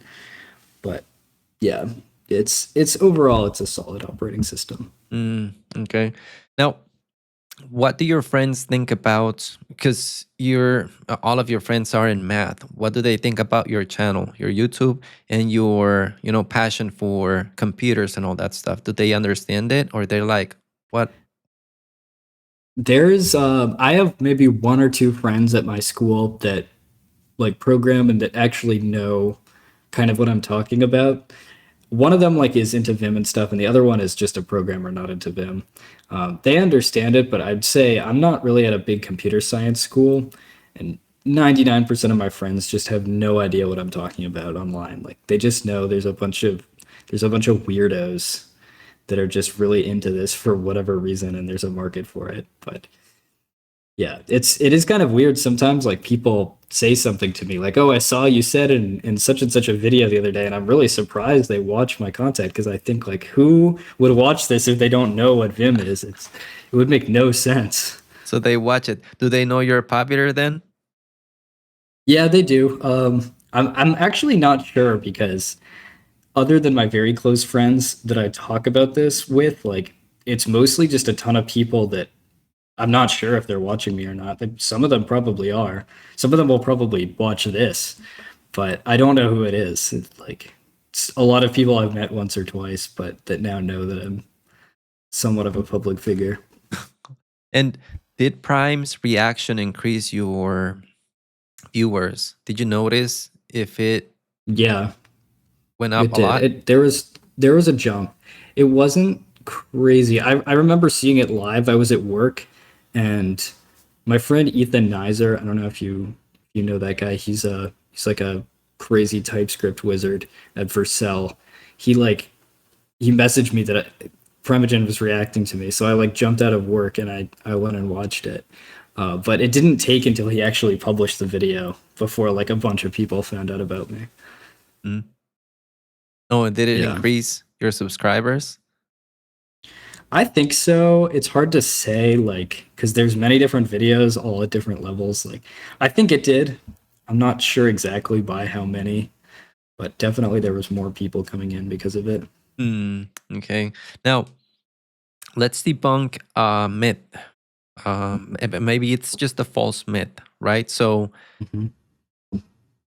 people probably wonder, do looks impact your percentage of female YouTube audience? Like my percentage of females, what is it? Hold on, I don't remember what it is. Let me look it up real quick. I think I have it somewhere here. Let me see. Okay, so my female audience is 1.6%. 2%. Yeah. 1.6%. We're starting to sound like the Linux guys. We just crossed 0.7 market share. So do you have an idea on your analytics? What percentage is female, your Yeah, audience? I was checking it earlier when I was editing. It's like 3.5, which is also it's very small, but I mean, I'm not sure. It's Like, twice as mine, so it's a lot. I mean, yeah, I guess so. That's still like there should be more girls doing this, but it is what it is. And I mean, I had that video with a real girl in it. Maybe that helped a little bit. I'm not exactly sure what would draw it. I don't know if you've heard the Ben Awad story. He switched over to Instagram for programming content, and his audience became like 99% girls. He just turned it into like a thirst trap channel for a couple of months. But yeah, I'm not sure. If that helps. It's around 3.5%, you said, right? Hmm. Okay. Now, I also heard that in one of the videos you mentioned, what are your thoughts on the Harpoon plugin, the Neovim plugin by Prime? Oh, the Harpoon plugin. I have beef with that. Yeah. So my problem with it, I used it for a long time, to be fair. I thought, like, this is an awesome idea, right? Switch between your frequent files. But then was thinking about it and how it relates to VS Code. It's literally just like 4 tabs it's exactly like having just tabs at the top of your screen in VS Code, using like control 1 2 3 4 to switch to them, except the only difference is you can't really see the names.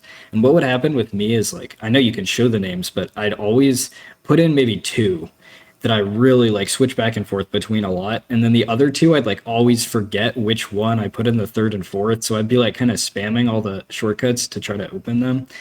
And it's just not that good. I realized it's an overrated plugin because what you can do is, the alternate file command, the hashtag or control caret. I would just do that for the two main files, and then I'd either just like fuzzy find the last two or just drop global marks just for if it's a file that starts with M, I just put the global M mark in it, and then it's much easier for me to remember, and it's one less plugin. Plus I can, if I'm on a remote server, I'm going to be fine. I tried it as well, Harpoon. I used it for like a couple of weeks, but you need to have a system, I guess, because this file is always going to be on the has to be on the same, Harpoon position, because you will, or the shortcut, so you will always jump to that file. So I did have like 4 files. One of them was my key maps file in Neovim. The other one was my CSHRC file, I think, and I used to jump to them very often. But if you don't use them, I don't know. You need to configure it, so I think it loses the appeal.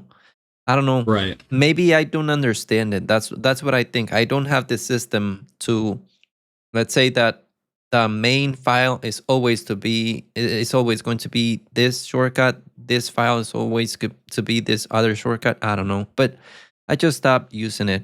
I use the alternate file a lot as well, like you said, and the alternate tmux session, right? So I just switch between the last 2 sessions, the last 2 files, and then I just scroll through my open buffers and switch to it that way. Yeah. Do you use tmux, by the way? Oh yeah, I'm a big fan of tmux. Yeah. What do you use it for?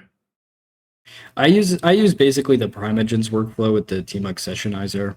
So I just like every project directory, I just open it with the tmux-sessionizer, and then I can just spawn tabs off that. It's usually just have like one Vim instance, and then if I'm doing web dev, I'm running a server in another tab, or it's usually just 1 or 2 different things. But being able to just fuzzy find to any of your projects, and then I have like dedicated key maps for certain ones, like I have capital D for dot files, and then my capital P for projects, and I have my home directory and downloads and just common ones. So it just lets me fly around really quickly. And I see people like opening a ton of different terminal tabs and using like Zoxide to move around. It's like, I did that for a while, and it's ridiculous to try to do that 10 times. And then like, you want to switch projects? Good luck. Close every tab, open up 10 new processes. It's just so much better than that. Yeah, this is what I do as well. I use my daily note a lot, especially for calls like this. This is where I have my notes right now. The question that I've been asking. But if I need to switch to my dot files, it's just a key map away, quite fast, right?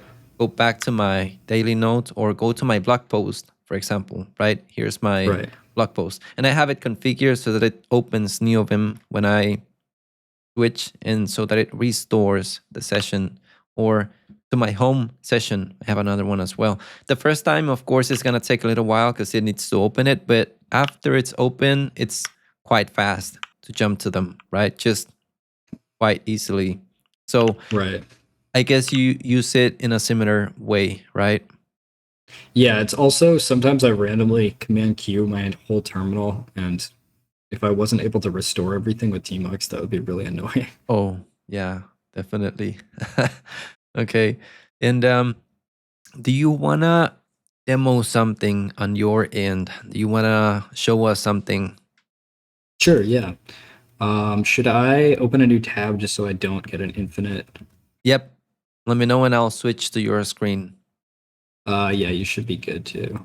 Okay, let's see. Yep, I'm looking at your screen right now. What are you gonna demo for us today? I guess I should show off some of the Typst language, because that's what I've been famous for. Just to set the stage, what is that? And how does it compare? Because there's these other, is it a language? LaTeX or LaTeX? I don't know how it's pronounced. LaTeX?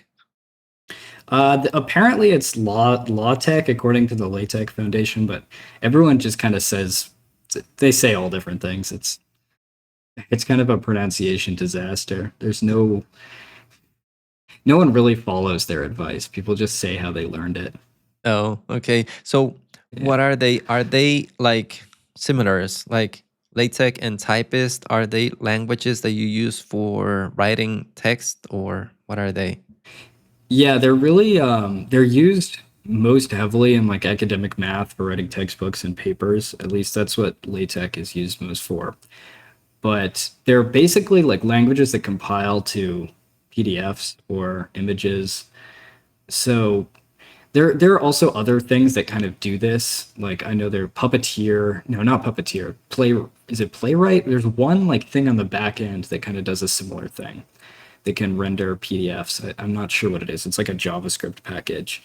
But you can really do it. You can use it for anything that you're generating notes or documents or yeah, it's largely like an academic thing though. What do you use it for? For your math classes or? Yeah, for the most part, for submitting homework. I'm not someone who takes notes, really. It's never worked out for me. So we have to type up our math into a printable document. If you're a math major, that's a pretty common requirement. They don't let you handwrite it anymore. So that's mostly what I use it for. But I kind of just use it now as a stand-in for any kind of writing that I have to do for school.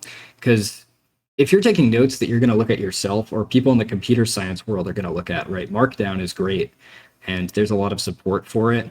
But if you have to give it to someone who's outside of that, like, I guess you can compile it to a PDF and give it to them, but like you can't give Markdown to a normal person. They're going to freak out when they see all the hashtags and stuff.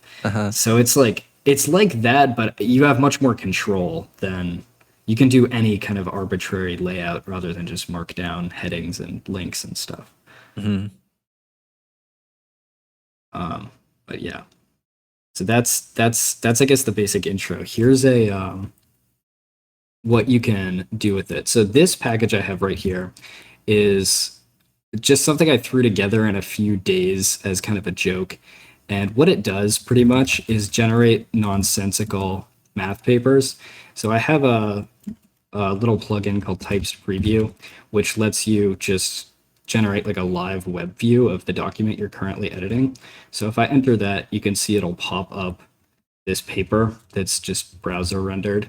And we can zoom in and see it's just like all random. Bijective constructible algebra, the anti-standard Zilber groupoid lemma for anti-standard groupoid is extremely Sounds like relatable. something you would have written. It's I want to go back and improve this one day because there's like quite a lot of small mistakes in it. Like you can see right here. Oh, I guess that's someone's name. I thought that was about, but yeah, there's like repeated words and like a bunch of weird mistakes. But it was a fun project, and you can see the language is very fast. So if I were to change anything in the seed here, there's no random numbers in this language because it's deterministic, but like this is now a new paper. I guess it's kind of hard to see that anything was switched, but if we look, there's 10 references. If I add more text down here and switch back, now there's 7 references. So it regenerates the whole paper each time. And I had to do like all pseudo random number generation because yeah, there's no math random standard library in this language. And you do all of this in Typist, right? Yes, yeah. This is kind of the main template page, but here you can see I can zoom out a little bit to show this is a 800 line file. That's mostly because I'm storing like a bunch of like Word databases, basically. Let's see, yeah, like a bunch of symbols, a bunch of stuff like this, and yeah, it's all kind of it lets you like use for loops and stuff. And are you the only one? PDF. Are you the only one in your school that does this? How do others use it? I don't think they're using Vim or Neovim. I guess they're dedicated tools that do this, or yeah, there's kind of other math majors I know will use LaTeX and Overleaf. I don't know if you've ever heard of that. It's basically like a web editor for LaTeX, and it lets you just kind of it's basically what I just showed, except all web-based, and it's a lot slower than my like setup a is. Google Docs for Yeah, exactly. Yeah. LaTeX. Okay. And no one is really using Typst. Typst is it's coming out of Germany. It's very new, like pretty much no one at my school. No. And why did you go for Typst and not LaTeX? I tried LaTeX initially because you kind of have to as a math major. It's just the standard that you learn. And it was so bad. And I'm like very into optimizing things. I had been using Vim. I had a Vim plus LaTeX set up for a while, but I thought someone has got to have made like a better version of LaTeX by now. It's probably written in Rust too. And I looked it up, sure enough. So yeah, I tried it out. I was a little hesitant to switch, but the more I looked into it, the more the cooler it is, because LaTeX doesn't have like control flow at all. It's just kind of like markdown, whereas this language has first class. Like I can show, for example, say you're familiar with the problem FizzBuzz. I've heard it in Prime's videos, but I'm not a programmer, by the way. I just hear them talk. Oh, I got you. And yeah. It's pretty much you want to print out the first 100 numbers or whatever, and then if it's divisible by 3, you print fizz. If it's divisible by 5, you print buzz. If it's divisible by both, so like 15, then you print fizz buzz, and otherwise you just print the number. So you could like do that theoretically in this language very easily. Like I can declare a for loop just like in Python, and then like go through 100 values, right? And then in here use control flow. So it's kind of weird. It's not all that intuitive. It's calc.remainder, and then you pass it like that instead of like normal modulo. So that's that'll let me see if it's fizz. I'm actually going to declare a variable here and say let answer equals and then an empty string. So if it's divisible by 3, answer so will... you can add logic in your text then. And how would this Exactly, benefit yeah. you? Well, it would allow you to like arbitrarily lay out very complicated textbooks or diagrams or anything like that. You could kind of calculate and automatically generate a bunch of pages. So it's very... And then why is this throwing an error here? Control WD. Expected Boolean O if equals 0, of course. Yeah, so like if you want to conditionally render things or just complicated layouts, so I'll add buzz to that, and I'll be able to show you in a minute what this looks like. So we're almost good there, but if it's neither divisible, we just want to make the answer. So if the answer equals just an empty string, we want to say the answer equals the string equivalent of I, and that's good. So we can just... The number that you said, right? Just print the number. Right. And the LSP for all of this is great, by the way.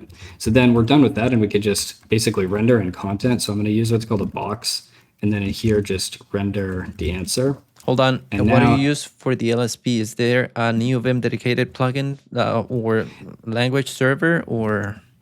Yes, there is. It's called TinyMist LSP. It's developed by these Chinese guys, and they're really brilliant. This is an excellent LSP. And it has like support for still maintained? exporting. Oh yeah, big time. It's got a... I'm actually an occasional maintainer at... I help them write documentation because their English is a little bit iffy sometimes. Oh, okay. But yeah, that's basically... And then we can add like an inset. Oops. And you can see here, we've got FizzBuzz rendering in a PDF, which is pretty interesting.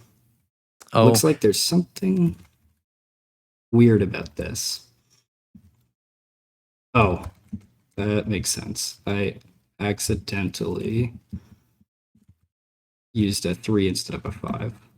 Oh. So that's easy fix. There we go. Oh, I see. Yeah. Okay. And have you found real use case for this logic that you can implement in your files? I kind of have been using it for my board game.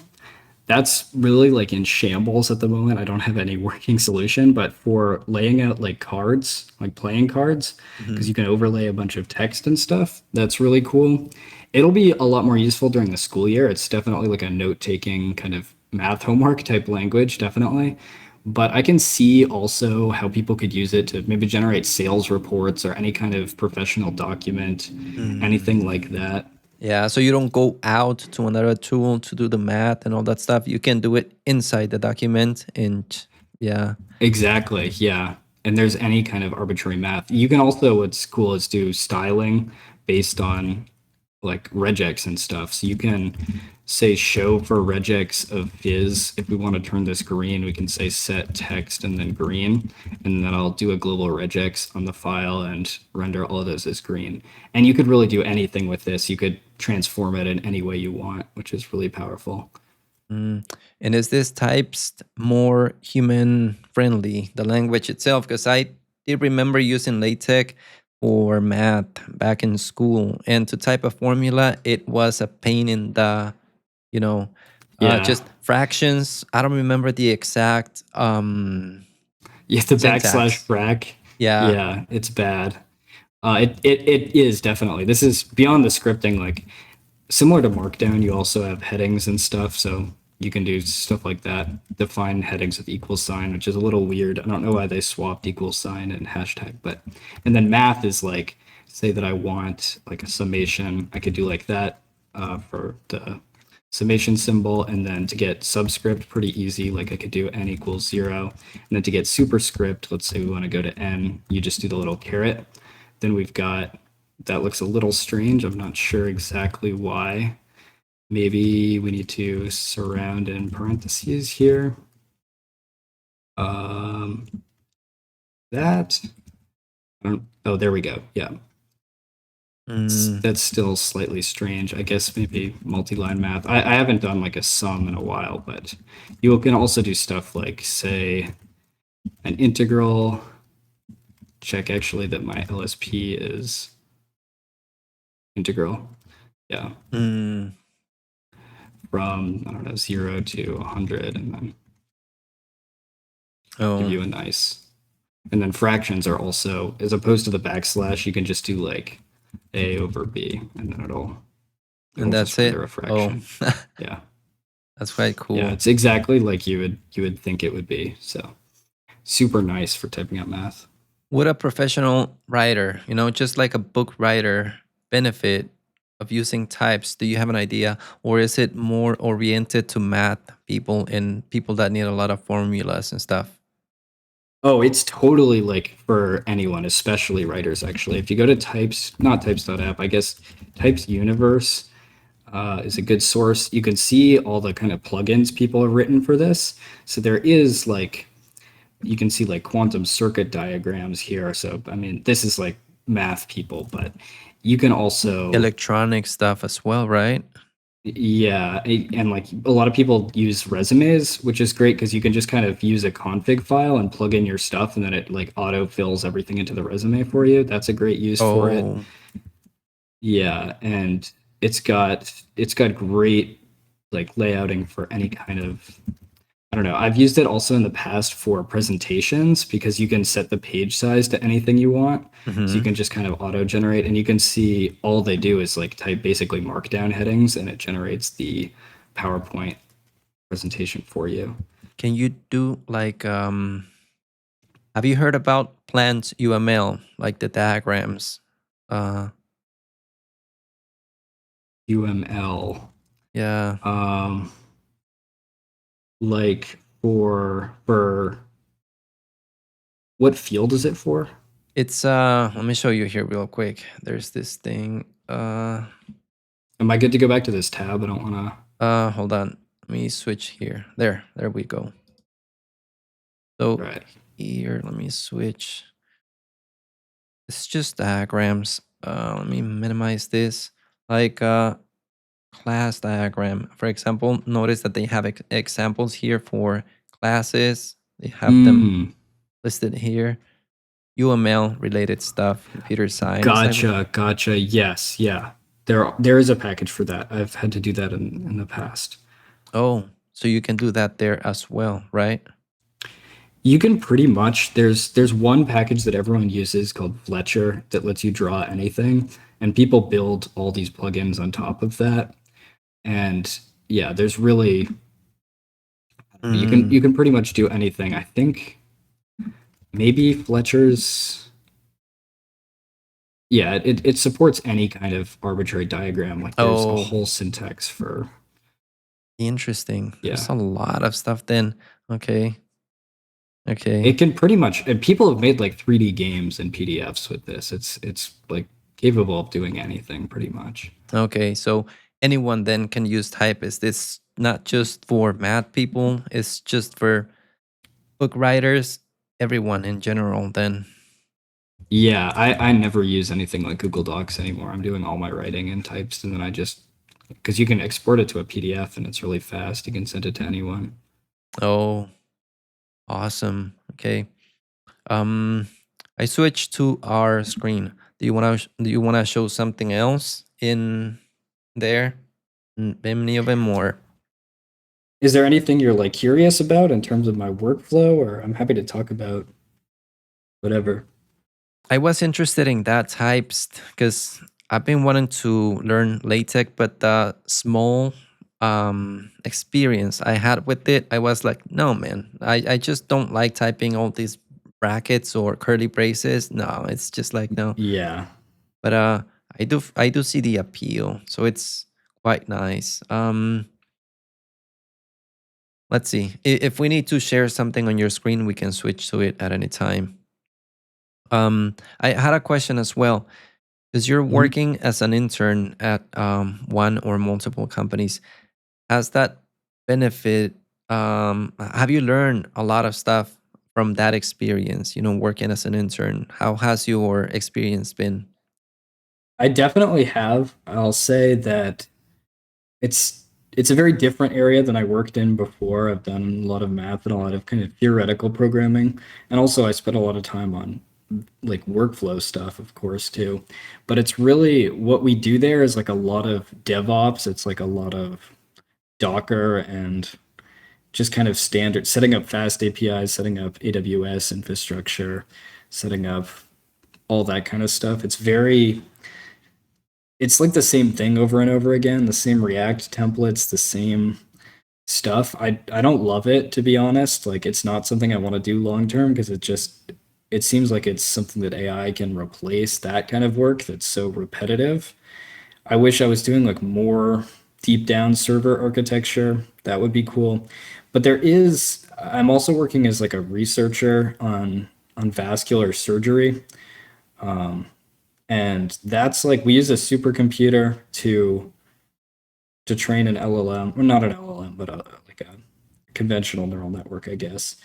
And that job experience has definitely been a lot better. I've done a lot more AI than I thought I would in both of these jobs, which I guess it's the hype thing everywhere, but I'm kind of over it. I'm kind of sick of AI, to be honest. Yeah. Do you use AI a lot? How do you use it? What tools do you use? What AI tools? I don't use any AI anymore. I do at work sometimes, like we use Claude Code a lot, and that's just because it's like they have big component libraries, right? And like templates, ways they do things. And in that sense, it's just a lot easier to use AI. But for me, like my job is a student, and that's like literally my job is to learn as a student. That's what you're supposed to do.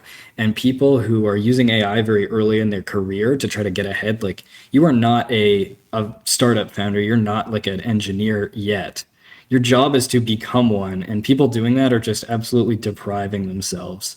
There's no like debate. Does it make you faster? You're just crippling your learning if you're using AI to code. So I don't do it at all. I'm working on turning off my LSP completely, just so I'm trying to memorize like the all the language keywords, like the method names for standard libraries, just because I think the counter to AI is just going crazy the other direction and using everything like analog. And my other take on this is people say, oh, it'll replace your job, right? This career is over.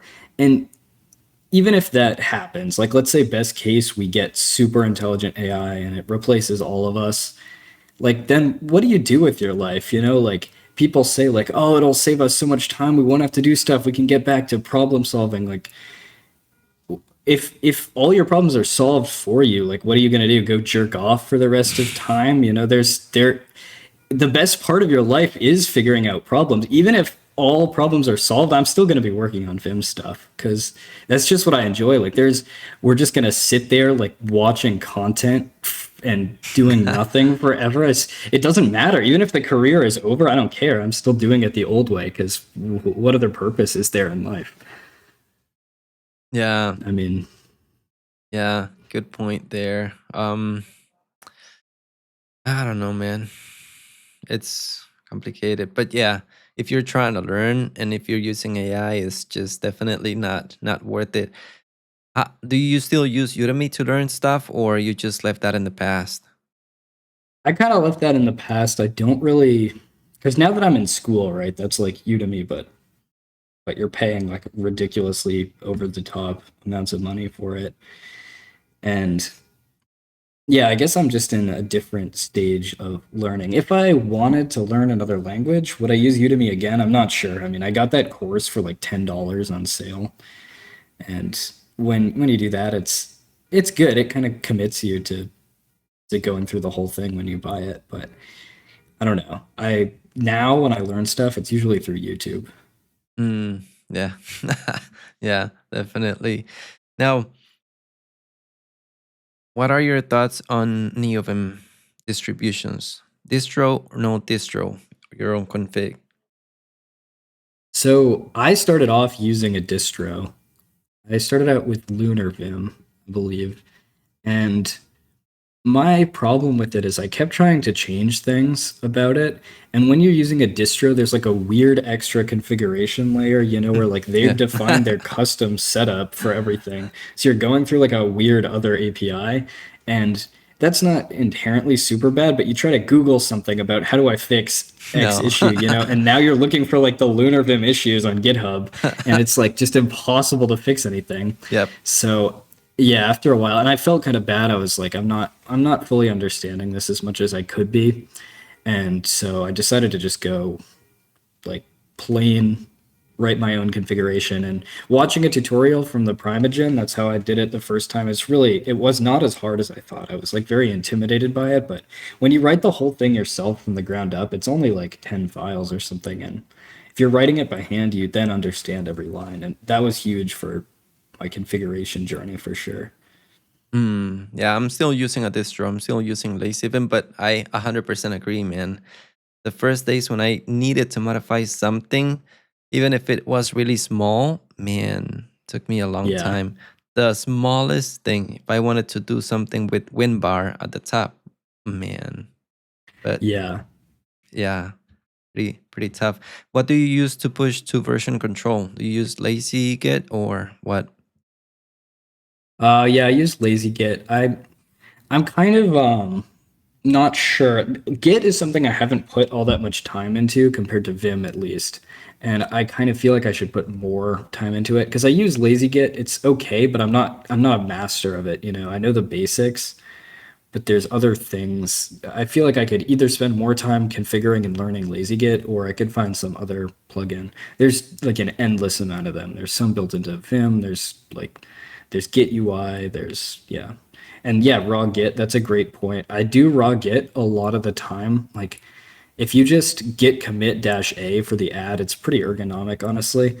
But there is, I don't know. I'm not super qualified to talk about the advanced stuff, right? Because my use case is like add commit push. Once in a while, I'll have a branch. I'm not someone who's like 20 branches, interactive rebase, cherry pick, using Yeah, Git me archive to neither. rip things out. Like Yeah. I'm not doing that. So it's not something I've put a ton of effort into. If I ever am at a job where it's like a huge project with many branches, then I'll definitely have to look at it. But yeah, just LazyGit for me for now. No configuration, vanilla. Okay. Yeah, me too. LazyGit. I'm not a Git expert. I did it with commands for a few times, but I just got tired of them, because it was only nah. And I got used to lazy git because I'm lazy, so I just like opening up lazy git, going through my different changes. Okay, so this one, stage it with a single, key space, stage it, Right. type the commit message, then move on to the next one, stage it, commit message. I don't know. I just find it really intuitive, to be honest. Yeah, it's especially for staging stuff. That's where it's really, you just want to see like a view of your file tree, really. It's like you could do git status and then you try to like type in the whole directory to add all these things. It's like, oh, it's not worth it. Yeah, yeah. And what terminal are you on, by the way? Are you on Ghosty? Did you fall for the I'm hype? still on Alacrity. No, No. still rocking Alacrity. Why? I Where? I should probably make a switch at some point, but it works for me. It's it's fast. It's GPU accelerated. I've never had any issues with it. I can zoom in and zoom out. It's written in Rust. I mean, my config file is simple. I guess there are cool things you can get, and I've heard a little bit about Ghosty and how it's fixing a bunch of stuff, but He's probably busy with better stuff. Yeah. yeah. And also, I like the name Alacrity. I think it's a cool name. Yeah. I used Alacrity for a long time. Well, not a long time, but was pretty happy with it until I decided that I want to view images in Neovim. And I do the images because of my blog post, because if I Right. switch here, I don't know if you can see my screen or not, but Yeah, I can. where do I have a file with images? Let me see. I know which one. This one, Quiz Rising, for example, right? So if I Mhm. bring this up, where do I have some images? Meetup, like here, for example, right? I want to be able to paste images in there and make sure that I have the right image. So I don't know. I just Right. got used to that. I wanted to do it in Neovim, right? I couldn't do it in Alacrity because it does not support images. So that is the only reason why I moved away from Alacrity, actually. Just images, that's it.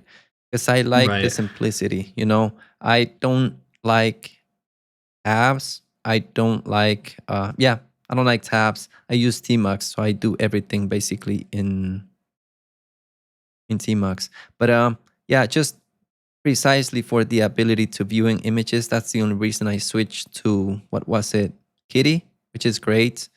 Man, I didn't know about COVID until I interviewed him because I had a bad image about him, but the guy's a genius. Pretty cool guy, by the way. Have Hmm. you seen a video that I created with him by any chance? I haven't watched it. I've seen the thumbnail. Yeah, it's a pretty cool dude. I have a bad image about him, but man, I'm a fan. I'm a fan now. So tried Kitty, then moved to, what was it? Western? Yeah, Western for like a month, then switched to Ghosty, and I'm in Ghosty right now. Um, I could use either, Ghosty, Western, or Kitty, same thing. I don't have a preference, we could say, but I'm just on Ghosty. I don't know. I think it's Yeah. good. I think same thing for me. If someone were to just swap out my terminal for Ghosty and the configuration looked exactly the same, I wouldn't care. I wouldn't bother switching back to Alacrity. It's just like I see no reason to write another configuration file to get my same setup, which to be fair is super simple. It's like a font, a color scheme. That's all I need. Keybinds to zoom. Yeah, that's it. Yeah. So Do you use a window manager in macOS? I use Aerospace. I Mhm. was using Yabai back in the good old days of that, but Aerospace came along and like everyone switched to it kind of. I find sometimes randomly, it's not perfect. I think it's still in beta. It'll just crash. Especially certain apps just immediately insta crash it for some reason. Mhm. But you can usually just restart it and it's fine. I don't A lot of people like you see on Rising and stuff, they have like 5 terminals next to each other in their browser. I almost never put 2 windows next to each other unless it's Mhm. like my editor and my Typst document preview. Mhm. All I use it for is like 5 spaces. I have my terminal space, my Spotify, my browser, and then whatever the fourth one for Figma or DaVinci Resolve. And I want something that'll keep them in the spaces, and that's basically all it's for. And it does its job fine. And why did you move away from Yabai? Was there a reason or just hype? I can't remember, honestly. It was so long ago. I think, yeah, I guess it was just the hype, which is not really like me, especially. But it's like, yeah. Yeah. Okay. Okay. Do you use a single monitor? Are you a single monitor or multiple monitor person? What are your thoughts there? I've been on my laptop for probably 2 years now. I used to use a desktop, and then I had like my laptop and a monitor, so kind of two monitors. But now that I travel so much and when I'm in school, I kind of like to just like do work in our library and stuff. And yeah, I just don't really have a need for multiple monitors, to be honest. Like I can somewhat see the appeal, but I kind of just want to focus on one thing at a time, just a window of code. Yeah. Same here. Do you use a special keyboard? What do you use? Do you use a split one? I do. I not currently. I'm just using my laptop's keyboard. But I was using, the Ferris sweep. Yeah. Why so serious? He's a guy on Discord that is always telling me to use that Ferris. But man, it's just too. I would miss keys. It's you have to do like the Naruto combos just to be able to type a caps, just an uppercase letter, like 4 keys to Yeah. type an uppercase letter. How was your experience with that, with the Ferris? That it like you were saying, yeah, definitely. I spent a long time figuring out like all my homeroom mods and stuff, and I tried to make it very efficient. Used it for a long time, and I started to realize like I used my laptop keyboard for school because I don't want to be bringing that around, especially if like girls are gonna see, that's over. So yeah, I switched to the laptop keyboard, and the laptop keyboard is like it's fine. It's some problems like typing numbers and symbols is a little bit awkward compared to like a split keyboard where they're right there. But I just started to realize like no layers is kind of the move. Just like you could be really fast on a normal keyboard. There are QWERTY typists that do 180 to 200 on a normal keyboard, and all that like layer switching. It did definitely help. It felt really good to type on, but I went back to it and I was programming and like typing, special symbols like curly brackets and all that. And just feeling like all the constant layer switching and like the small delays from the home row mods, it really like it didn't feel bad at all before, but after the contrast from the laptop keyboard, like nothing at all, no home row mods, it felt really sluggish. So I'm kind of thinking like I kind of want to go back to a split keyboard. I like them, but maybe I'll use something bigger, like you have, I don't know, maybe a Kinesis or Moonlander kind of sized keyboard. Just the Ferris sweep is really cool looking, and it was fun to build and stuff too, and it's fun to program, but it's just so small. You have to really like have your layers down to a science, or else it can be kind of tough to use. Yeah. It's just because of the row on the sides that is missing, right? Because I use the dedicated shift keys. I didn't get used to the shift on the home row mods because of the delay, and it's like you have to wait that delay to be able to type shift. No, just move shift back to its dedicated key on the pinkies. But Yeah. now on this one, I'm using only because it has 80 keys in total, right? So I'm just using 40 keys. So there's a keyboard that came out. Where is it? Hold on. Where can I find it? Let me see. There's a lot more people doing this now. I remember back when I built my Ferris sweep, like the subreddit for these keyboards was really small. It was kind of rare to see people post. And now whenever I like go on Reddit by accident, I just see like 20 posts from the subreddit. Like everyone is doing this. Yeah, a lot of people. Yeah, Ferris, I think it's a popular one, right? Yeah. Let's see this one. Let me show this to you real quick. Because I'm gonna switch to my screen right now. Here, I pre-order it.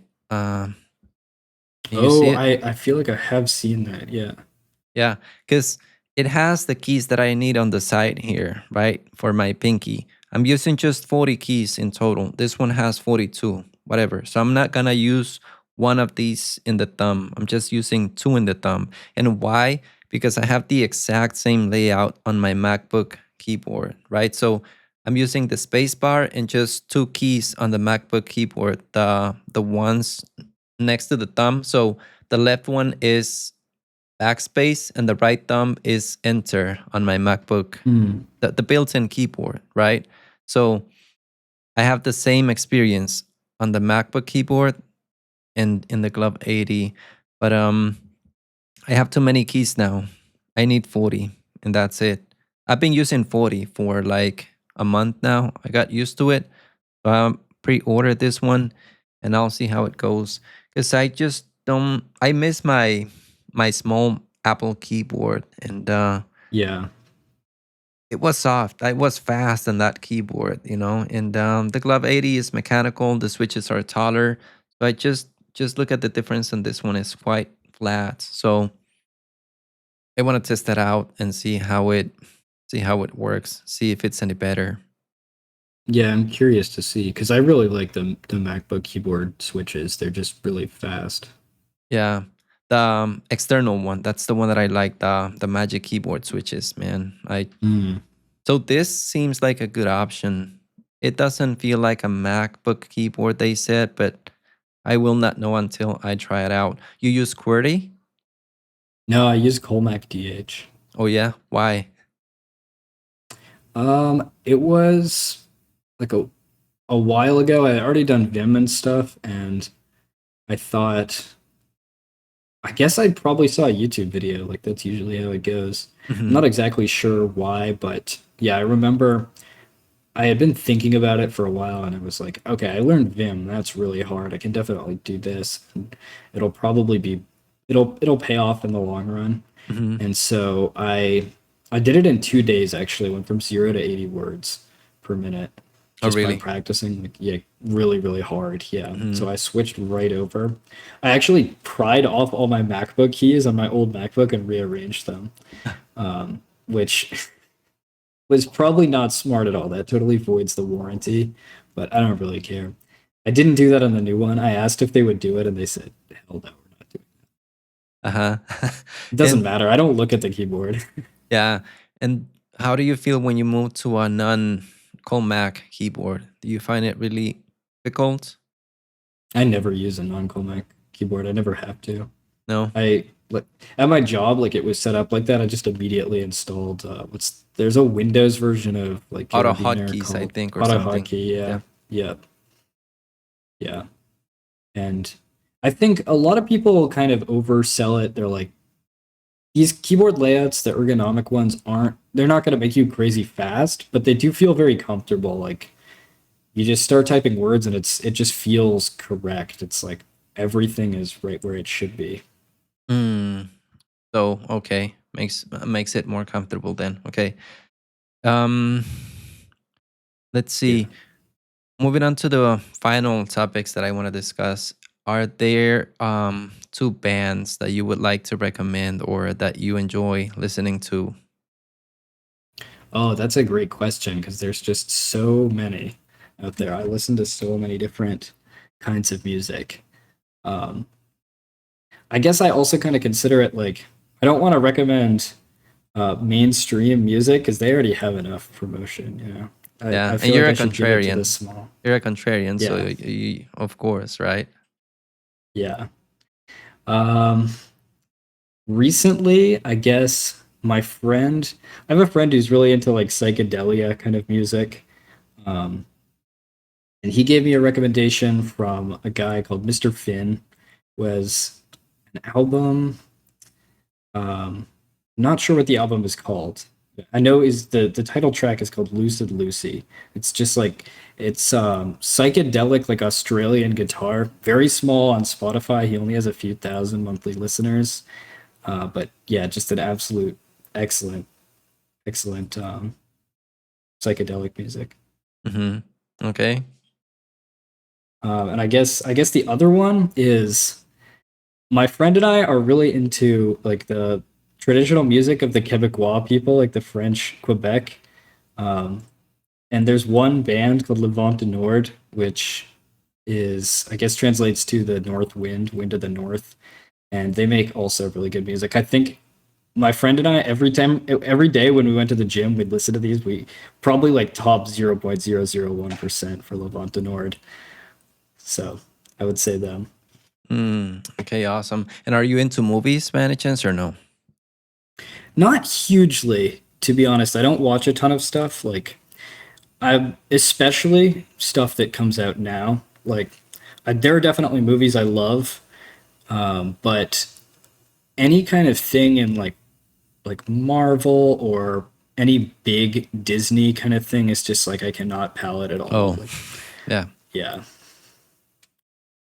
So I do like movies that definitely like on the older side. There are some great classic movies. Um, Silence of the Lambs is a really good movie. Say um, anything from Studio Ghibli, you know them. Yep. Yeah. Ponyo and yeah, my daughter watches Ponyo, Totoro, and all of those, right? Yeah, I grew up on those movies.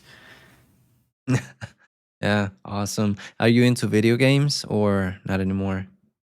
Not anymore. Like I was definitely hugely when I was like younger teenager, Mhm. right? But now I just I'm just interested in other things. I once in a while I'll go and play like an indie mobile game. Like I find games that are like very not gameplay focused, not like multiplayer fun, just like an art experience, like a puzzle game. Maybe the gameplay isn't the best, but it's like there's a ton of really cool art going on here. The Monument Valley games, I don't know if you've heard of those, are like puzzle games, but they use like impossible geometry, so like a lot of optical illusions, a lot of like impossible shapes that you're walking over. And anything by the studio Playdead, they're like a Finnish game company or Norwegian maybe. They made a game called Limbo, which is like a black and white horror game. And yeah, those indie art games are really that's all I really play anymore. You play them on the Mac or another computer? Usually just my phone. Oh, yeah. Yeah, I'm not into games anymore. I was when I was a kid, but I don't feel that excitement anymore, you know? Exactly, yeah. Yeah. All right. So, man, I really appreciate that. We spent what 2.5 hours. It's a lot of time. So, Good content. yeah, thanks for sharing with all of us, man. So I just appreciate you being here. Thanks. Yeah, And for sure. Thanks for having me. yeah, any final words? Anything you wanna say to wrap it up? I guess I wanted to ask you, maybe people have asked this before, but what's the deal with your name Linkarzu? I know like part of your last name is in there, but what's the story with that? Oh, I just needed to come up with a name that was not searchable. I just searched in Google, because if you look it up on Google, nothing else is gonna show up, just me, basically everywhere. Oh, that's smart. I see. Yeah. Main page, images, videos, everything related to me. So if you look that up, it's just gonna be me, nothing else. No furries like the Primogen. If you look for the Primogen, you're gonna find some furry related stuff. I don't know, but that was the Yeah. reason. Link, because I used to play Zelda when I was really young, Ocarina of Time. Mm.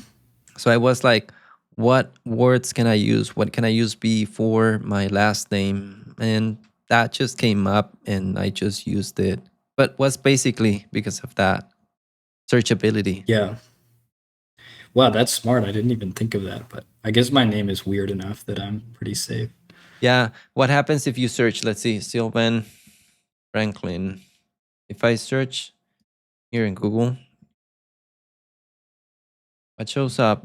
Yeah, you show up at the very top, you know, um, your website, YouTube, GitHub, you're safe. Yeah, but there's channels that you don't remember. Is it too difficult to remember my channel name?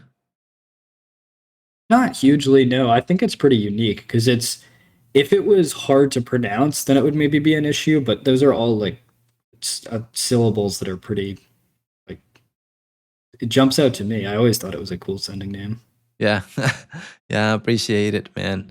So, Sylvan, thank you very much for your time, man. Hope to see you in the channel again. If we do another collab, maybe with what is this guy's name? Henry Misk, you know, we can think Yeah. about something, you know, coming up with an idea. And you know, so I'd like to have you here again. Really appreciate it, man. Cool, man. Yeah. Okay, talk to you later.